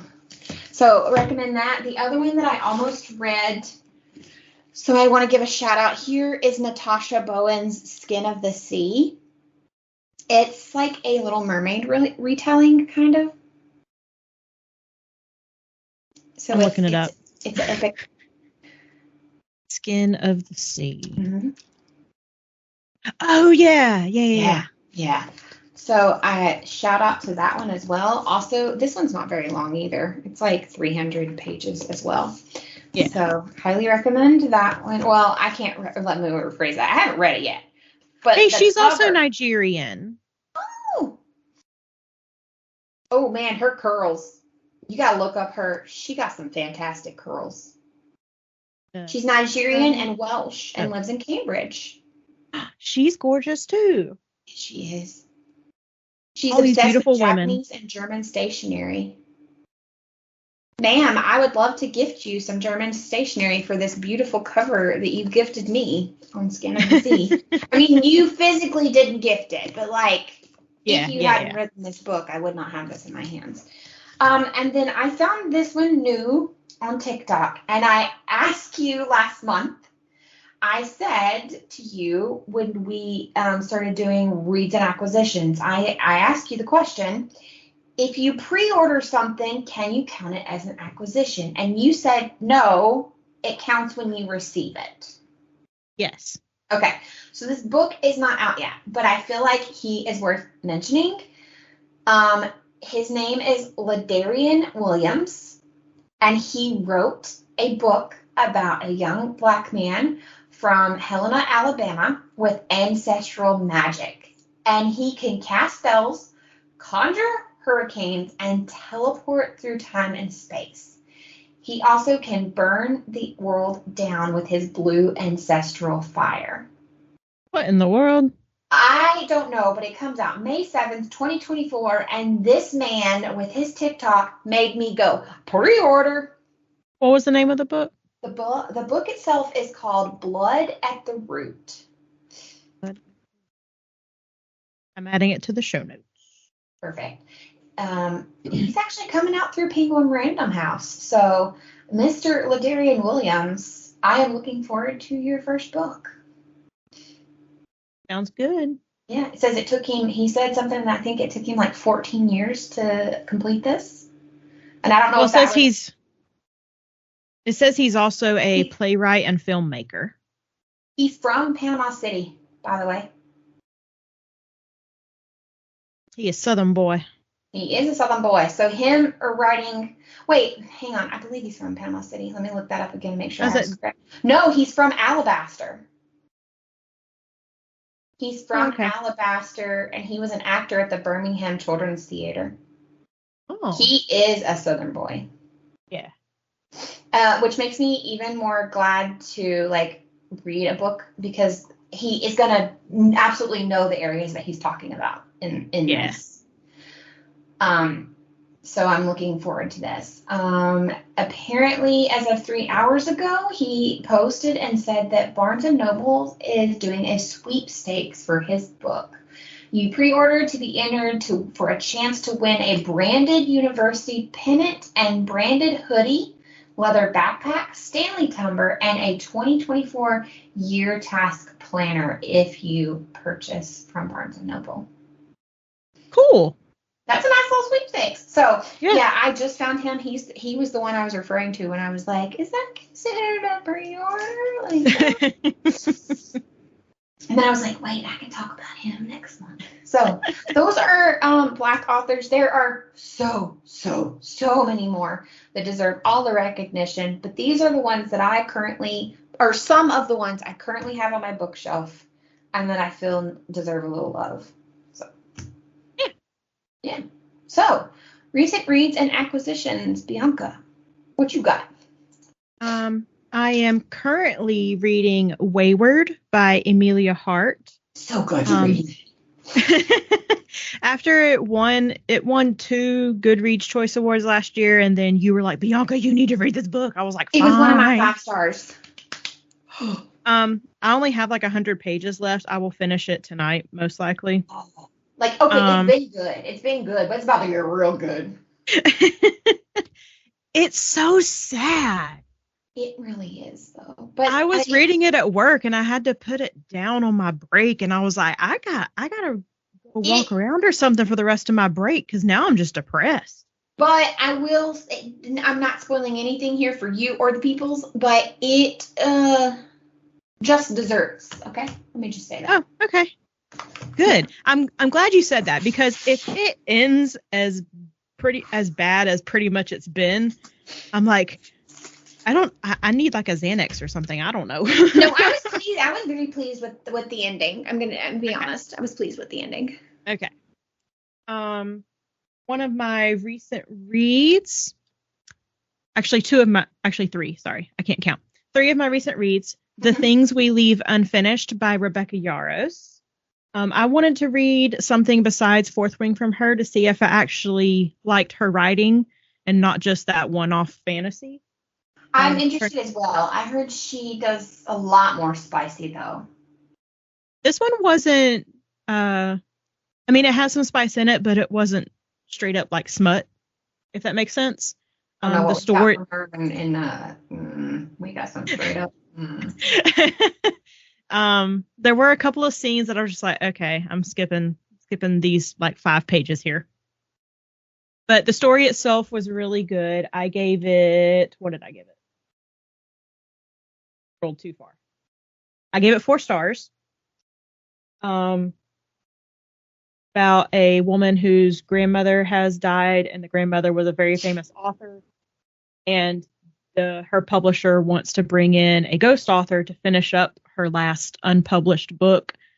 The thing is, the grandmother never planned on publishing that book because it is very much autobiographical. And she was kind of writing out of catharsis, basically. At least that's what we're led to believe. Okay.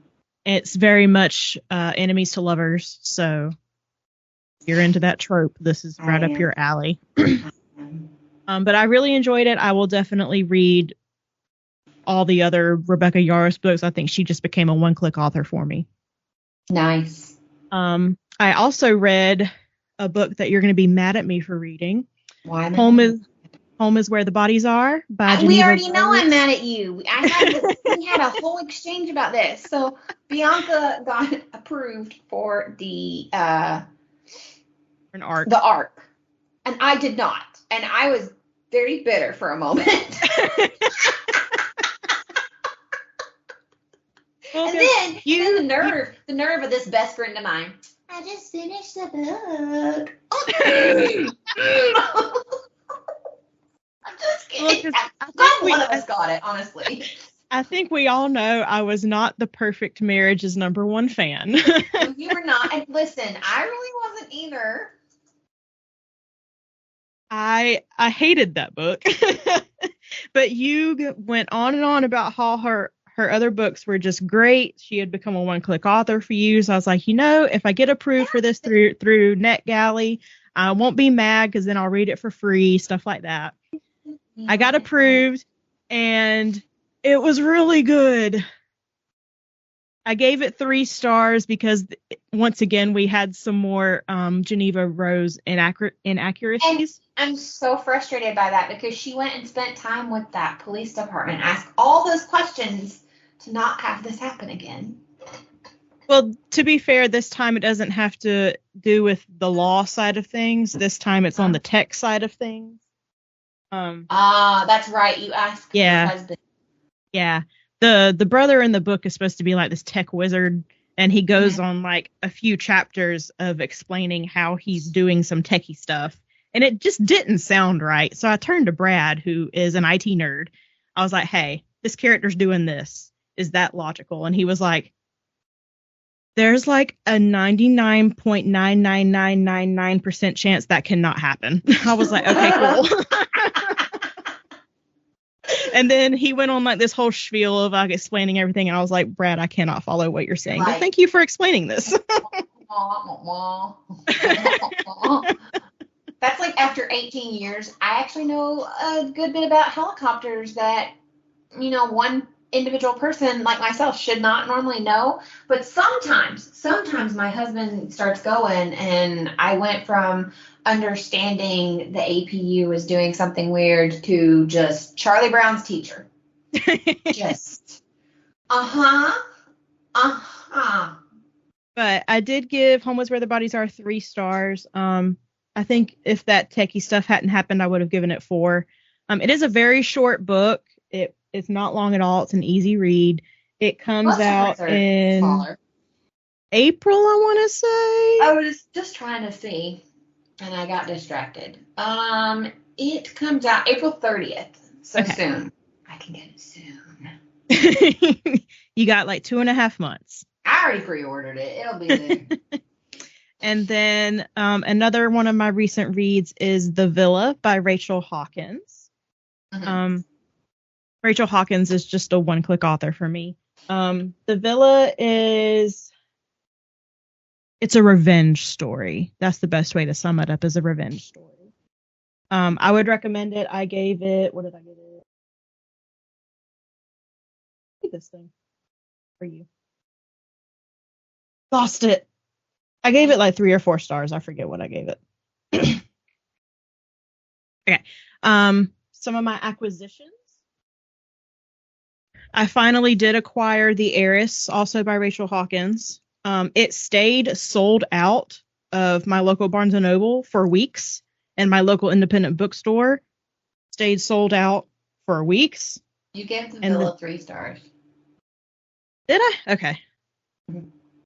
Yeah, there's quite a bit of drug use in there. It was like rock and roll, drugs, stuff. Just a forewarning for anyone for that. I guess trigger warning. Took you out of it. Yeah. Gotcha. Because I cannot relate to that at all. I'm a good girl, okay, guys? Sorry. So I picked up The Heiress by Rachel Hawkins. I got this one through the library. It's called The Starless Sea by Erin Morgenstern. She's the one who wrote The Night Circus. Love her. Night Circus is one of my favorite books. Oh, okay. So I know you didn't like it. But I loved it. When Night Circus came out, that was like the it book when it came out. Mm-hmm. Yeah, I honestly cannot remember anything about it because this has been like 15 years ago since I read it. Whenever it came out, I just remember not liking it. But The Starless Sea has been gaining traction, and everyone's been raving about it. So I was like, you know what? I'll order it through the library. Night Circus came out in 2011. That was 12 years ago? 13 years ago? Yeah. Okay.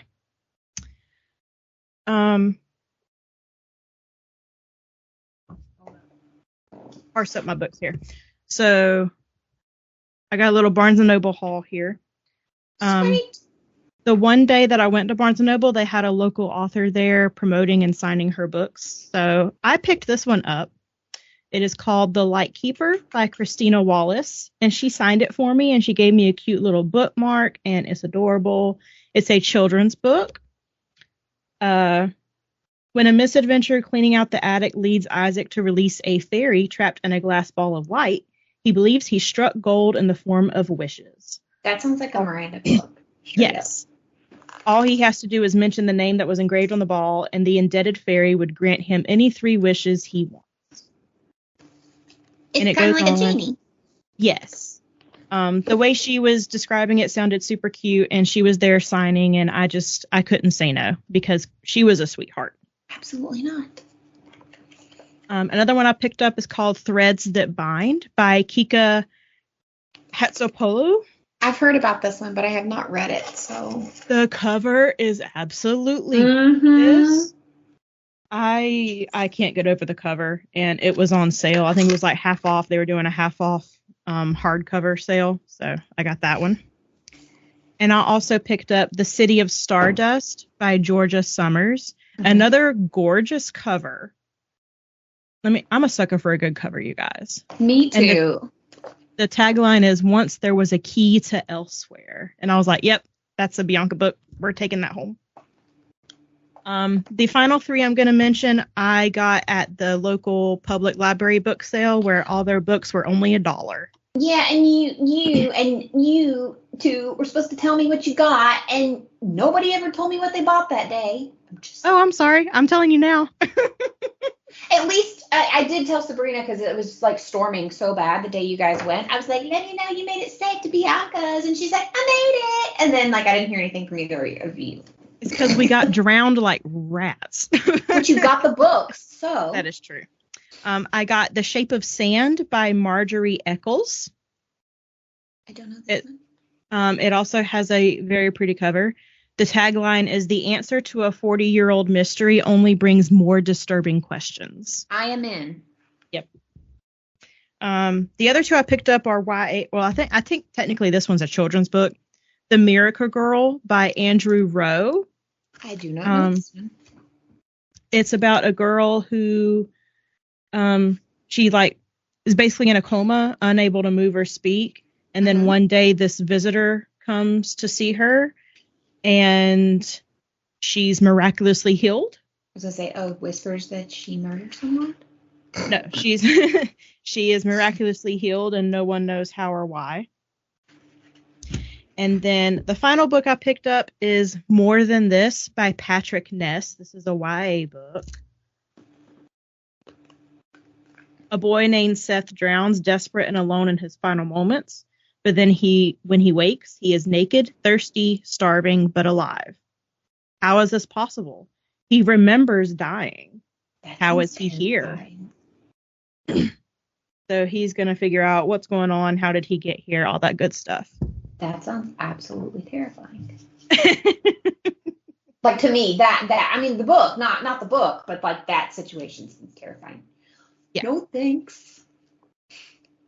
That's all of mine. What do you have for acquisitions? I've actually been a very good girl, and I have not acquired very many this month. Partly because I'm trying to be good, number 1, and number 2, I have like 4 that I need to review, so I'm not trying to, I am a Moss girly. Sorry. If that makes me a basic B, I don't care. I'm here for it. So I absolutely purchased House of Flame and Shadow. And I absolutely read it within, started and completed it. But it came out on the 30th, and I was done on the 1st. But yeah, it only took you a couple of days. Oh, I blew through this thing. 4 stars. 4 stars. And now I have to wait forever for the next one. I don't even think she's written it. What in the Rebecca Yarros is she doing to me? I won't go too into it because it is so new. But 4 stars. I was dying laughing a few times at our gang of misfits in this book. I was reading today the amount of people that like read these books and then like hated them, but like they kept reading them, and then they like there was a girl on TikTok today that was talking about how much she hated Crescent City 1, but she just kept reading them, so then she bashed 3. I feel like those people shouldn't be allowed to continue reading a series. Like, you do understand that hate reading a series also provides money and feedback to the author, right? Yeah, like, just be like Bianca and read book 1 and be like, I don't like this ish, and you just don't go for it anymore. Like, the whole time I was watching this TikTok, I was like, can you just be like, actually, also, I wanted to tell you this. I meant to tell you this at the top of the show. Jerry and I have decided, because we watch a lot of British television, like, we really like The Voice, but the UK one. And there's been several. There was a girl that tried out, a couple girls that tried out, and their names are spelled just like yours. Bianca, right? Okay. No, you're no longer Bianca. You're not. Bianca. Ew, no, I'm not. Bianca. No. They say it much different in England, just so you know, if you ever go to England. It's not said the same way at all. Well, that's also, if you remember the movie The Rescuers with the little white rat mouse thingies. Yeah. That's one of the characters is named Bianca, but another character calls her Bianca, and I'm like, that's not how you pronounce it. That's how they say it. And if I remember correctly, he always says, the guy that always says that in The Rescuers is British. So that would make sense. Yeah. But yeah, I was like, I gotta tell her she got a new name. So yes, House of Flame and Shadow, I loved it. There's something in those books that are keeping them from quite being 5 stars for me, but I feel like 4 is a pretty nice rating. So yeah, there's that. I did acquire and read, because you spoke so highly of it, the Heiress. Yes. And I wrote this down because I think I have another new quote from a book. I haven't given you guys a book quote in a while that I loved. This one is from The Heiress by Rachel Hawkins. It was when she said, and I forget what character actually said this, but she says, a haunted house where the ghosts haven't had the courtesy to die yet. Yes. And I was like, like, I audioed this one and I literally stopped it and rewound it and listened to it again and then rewound it and wrote this down. Like, I was like, that hit me as hard as there was another one I gave you guys from Tomorrow about ghosts in your head. And I was like, these two together, oh my God. Like, I don't know, it just hit me. It hit me in all the places. I gave it 4 stars. I'm glad you liked it. I texted you because you didn't realize I'd finished it, but when I texted you and I was like, there's a few of the twists because it's a mystery thriller, so obviously there's twists, like, that's given. A few of them I saw, like, and I was like, okay, yeah. And then I did not see, like, the final. I was like, oh, what? But I loved it. I thought it was fantastic. And then I purchased and have started. So one of my all-time favorite, absolutely one-click by authors is Neil Gaiman. Okay. And so I bought the Neil Gaiman's Norse Mythology. Oh yeah, I remember when that came out. It's broke down into, like, different stories. So if you wanted to just, like, read one story, like the Apples of Immortality or the story of Garrett and Frey, like, you could do that. I found it at the local bookstore that I actually posted a video on our TikTok about. Well, as local to me as possible. It's the one that has the giant English section. And I was very pleased with the price on it. So I did actually purchase that. And then I was not gifted. This was an ARC sent to me for a review. Oh, just a moment. Sorry, guys. Miranda's dying right now. Yeah, it went down the wrong way, as my grandma used to say. Wrong hole. Mimi agreeing there's only one hole. No, there's not. Okay. I'm sure every Southern grandma, everybody has, if you're from the South, you had a grandma that said, oh, it went down the wrong hole. And you're like, there's only one. But so here is my quick review. I will write a longer one on Goodreads. So hold on, what's the book? You didn't say the book. No, I was about to. It's really long. The title's really long. So it's Sleep and Sorcery, Enchanting Bedtime Stories, Rituals, and Spells. I will send you her name in chat because her name is Laurel Hostick Jones. Abbreviations and stuff. This is the book that I actually sent you a couple of, not screenshots, so don't come at me, NetGalley. I didn't do anything wrong. But, I showed you snippets of, how the formatting was. Oh, yeah. That I was very frustrated about. So let me preface this by saying I actually really enjoyed this book. I had never read anything by this author before. This will come out in August of this year. It's 220 pages. It's considered nonfiction short stories, which I don't feel like is accurate because it's like myth and magic. So some of this are myths. So this apparently began as a podcast YouTube channel featuring sleep stories inspired by folklore and fantasy told in second person, and the stories welcome readers into magical and mythical worlds. Green Witch communes with spirit in their moon garden. An ordinary child is initiated into the mysteries of the goddess.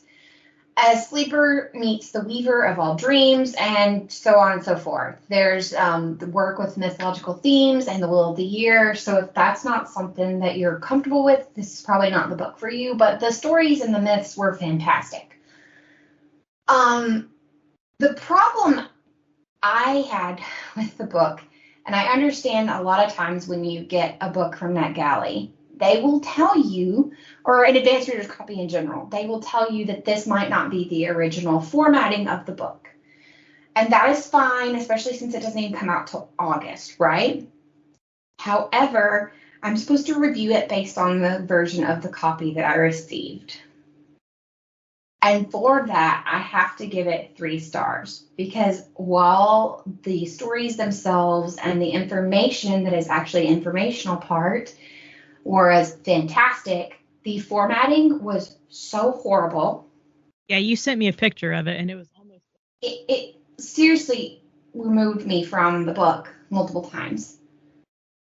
You'll be reading, and the story has, you'll be reading one of the stories, right? And you'll tap the screen, because it's on Kindle. I'll tap the screen to go to the next page to continue the story, and on the next page, it's just a picture. And it's not like a picture, it's like a logo that should have been at the top of the story at the start of it. And I tap again, and then it takes me to finish the story, but that story's halfway down the next page, if that makes sense. Yeah, sorry, I had myself muted. No, it's fine. So it is very improperly formatted. I also don't know if this is something that will continue, but it's where I showed you, it's not Comic Sans, but you know that thing that people used to do with Comic Sans where they would do an uppercase, lowercase, lowercase, being, cute. Yeah. Well, that happens a couple of times when it announces a new story or a new topic. And I didn't like that.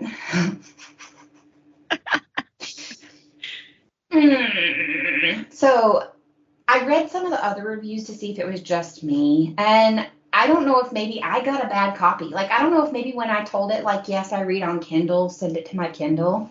Because you can attest, you've gotten NetGalley books. You tell it, how you read.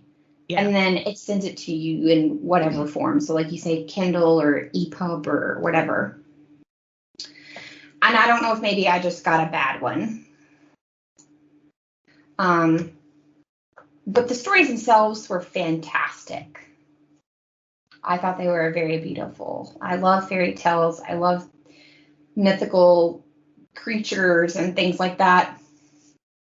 So if that's your cup of tea, then this is the book for you, and you can pre-order it. It comes out in August. Let's all cross our fingers that it is not formatted the way I was received as an ARC. That's all I'm going to say. It was bad. It was real bad. And this is also one of those, because it kind of is short stories, you don't have to sit and read the whole book. Like, you can read one story. So, I like that about it. And then I was trying, initially I was trying to do a theme for this month, because sometimes I hyperfixate and I get themey. So I got a compilation book. It actually published in 2022, which makes people go, huh? It's Agatha Christie. But what they did is they took a bunch of stories and put them in one book. And it's titled A Deadly Affair. And each one of them kind of has a romance theme to them. So, it was good, because I like Agatha Christie, so I already knew what I was getting into, kind of thing. So, 4 stars, because some of them I'm beginning to realize, because they are just not aging well. Like, they're very enjoyable, but just not aging well. I had forgotten, Agatha Christie, from my understanding, was not racist or anything, but there's some of her books where she touches on racism, and how people were treated. And I'm just realizing, as a lifelong fan, that even when you're trying to bring light to that, sometimes it doesn't age well. Yeah. I mean, it's possible to be an ally and still have what you wrote not age well. Yeah. So, yeah, no, but I was originally trying to stick with a theme, and I was like, oh, I'll read this book for the podcast, and then I'll read this Agatha Christie, because I was very curious which ones they picked and what snippets they chose to go with when they said they had romance themes to each of them. And there were actually a couple of short stories in there that I had never heard before, so that was kind of cool. So that's all I have. I behaved. I'm very proud of you. Listen, I just donated how many books? I'm trying real hard not to bring them back in here. I'm curating my European collection. If you want even more content from us, you can follow us on Instagram, or Bells with Books podcast over on Instagram. Same on the TikToks. I'm in charge of the Instagram. Miranda's in charge of the TikTok. So it happened accidentally, but yeah, it's where we're at. Yeah. We did not plan for that to happen, but that's just how it is. Meta screwed us. So follow us on there. You can also follow me personally on Instagram at @StyleandFreak. I'm the same on TikTok as well. You can also find us on Goodreads. I think I go by my name on Goodreads. I could be mistaken though. But you can also find our group on Goodreads as well. We are the Bells with Books podcast group. I've done really bad at keeping up with that. I'm so sorry, guys, if anybody's talking over there. I promise to do better. I check it. Not much has happened. We've had a few posts where people respond to what I post, but no one's starting a conversation besides me. But I do just like post, at the top of the show, when I talk to myself, you talk to yourself now on Goodreads. Yeah. It's even. But every time we record, I update the group with what books we are talking about for the episode. So if you're part of the group, you get to know what we're talking about ahead of time. Fun fact. Yeah. And then, of course, check out the Place to Be Nation feed. There's all kind of stuff going over there, and I will let Miranda talk about all that. So obviously we are one podcast on a feed with many podcasts. I am part owner of the feed, so I'm very proud to be here and to have so many different talented voices on the feed. But there's literally something for everyone. We've got sports, we've got Disney movies, we've got cartoons, and we have a show that ranks like different things, different times, and there's various guests each time. Very fantastic. Everyone flows very well together, and I think there's literally something here for everyone. So check everything else out. With the Place to Be Nation feed, we also have a Facebook group. It's just called Place to Be, the Facebook group. And it is, I'm going to go ahead and say this, so that anybody doesn't get mad at me. Right now, there is a lot of wrestling conversation, but we also have tournaments. Like we did one, like the best breakfast food. We've had Song of the 90s. I'm trying to think. Oh, we did a small one where we did Super Bowl like appetizers, like leading up to Super Bowl. Trying to think. But I would love for you guys, if you are a Bells with Books listener, to come join us over there, because we would like the conversation to be about all of the various podcasts that we have on our feed, and to bring a different perspective in there. So I think it would be fantastic to see you there for sure. With that, I am also on TikTok and Instagram, which is where I'm comfortable with people following me. I am at Mom's a Nerd on both. My handle is actually different on Instagram, but you can still find me by searching that. Please, I want to say thank you, by the way, to those of you that follow us on TikTok. We had a huge uptick in our followers, and that is fantastic. Yay! I know, I'm super excited. And I forgot to tell you, but the Fantasy Girls podcast, I think that's what it's called. Oh my God, let me try to open TikTok without it like blaring at me real quick. But there is another fantastic book related podcast. The Fantasy Fangirls podcast. They follow us. Nice. They do. Hey, ladies.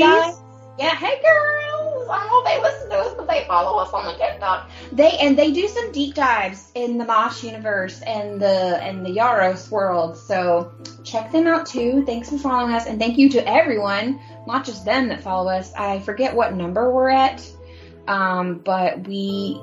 Like, I logged in the other day, and it was like, you have a new follower, you have a new follower, you have a new follower. And I was like, what? So, thank you so much for following us there. Thank you for following me. Thank you for following Bianca. Normally, something we don't do is tell you what we're going to be reading the next month. But I would love for you guys to participate in the discussion. Next month is my birth month.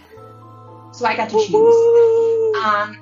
One of my 5-star reads for 2023 was The Unfortunate Side Effects of Heartbreak and Magic by Brianne Randall.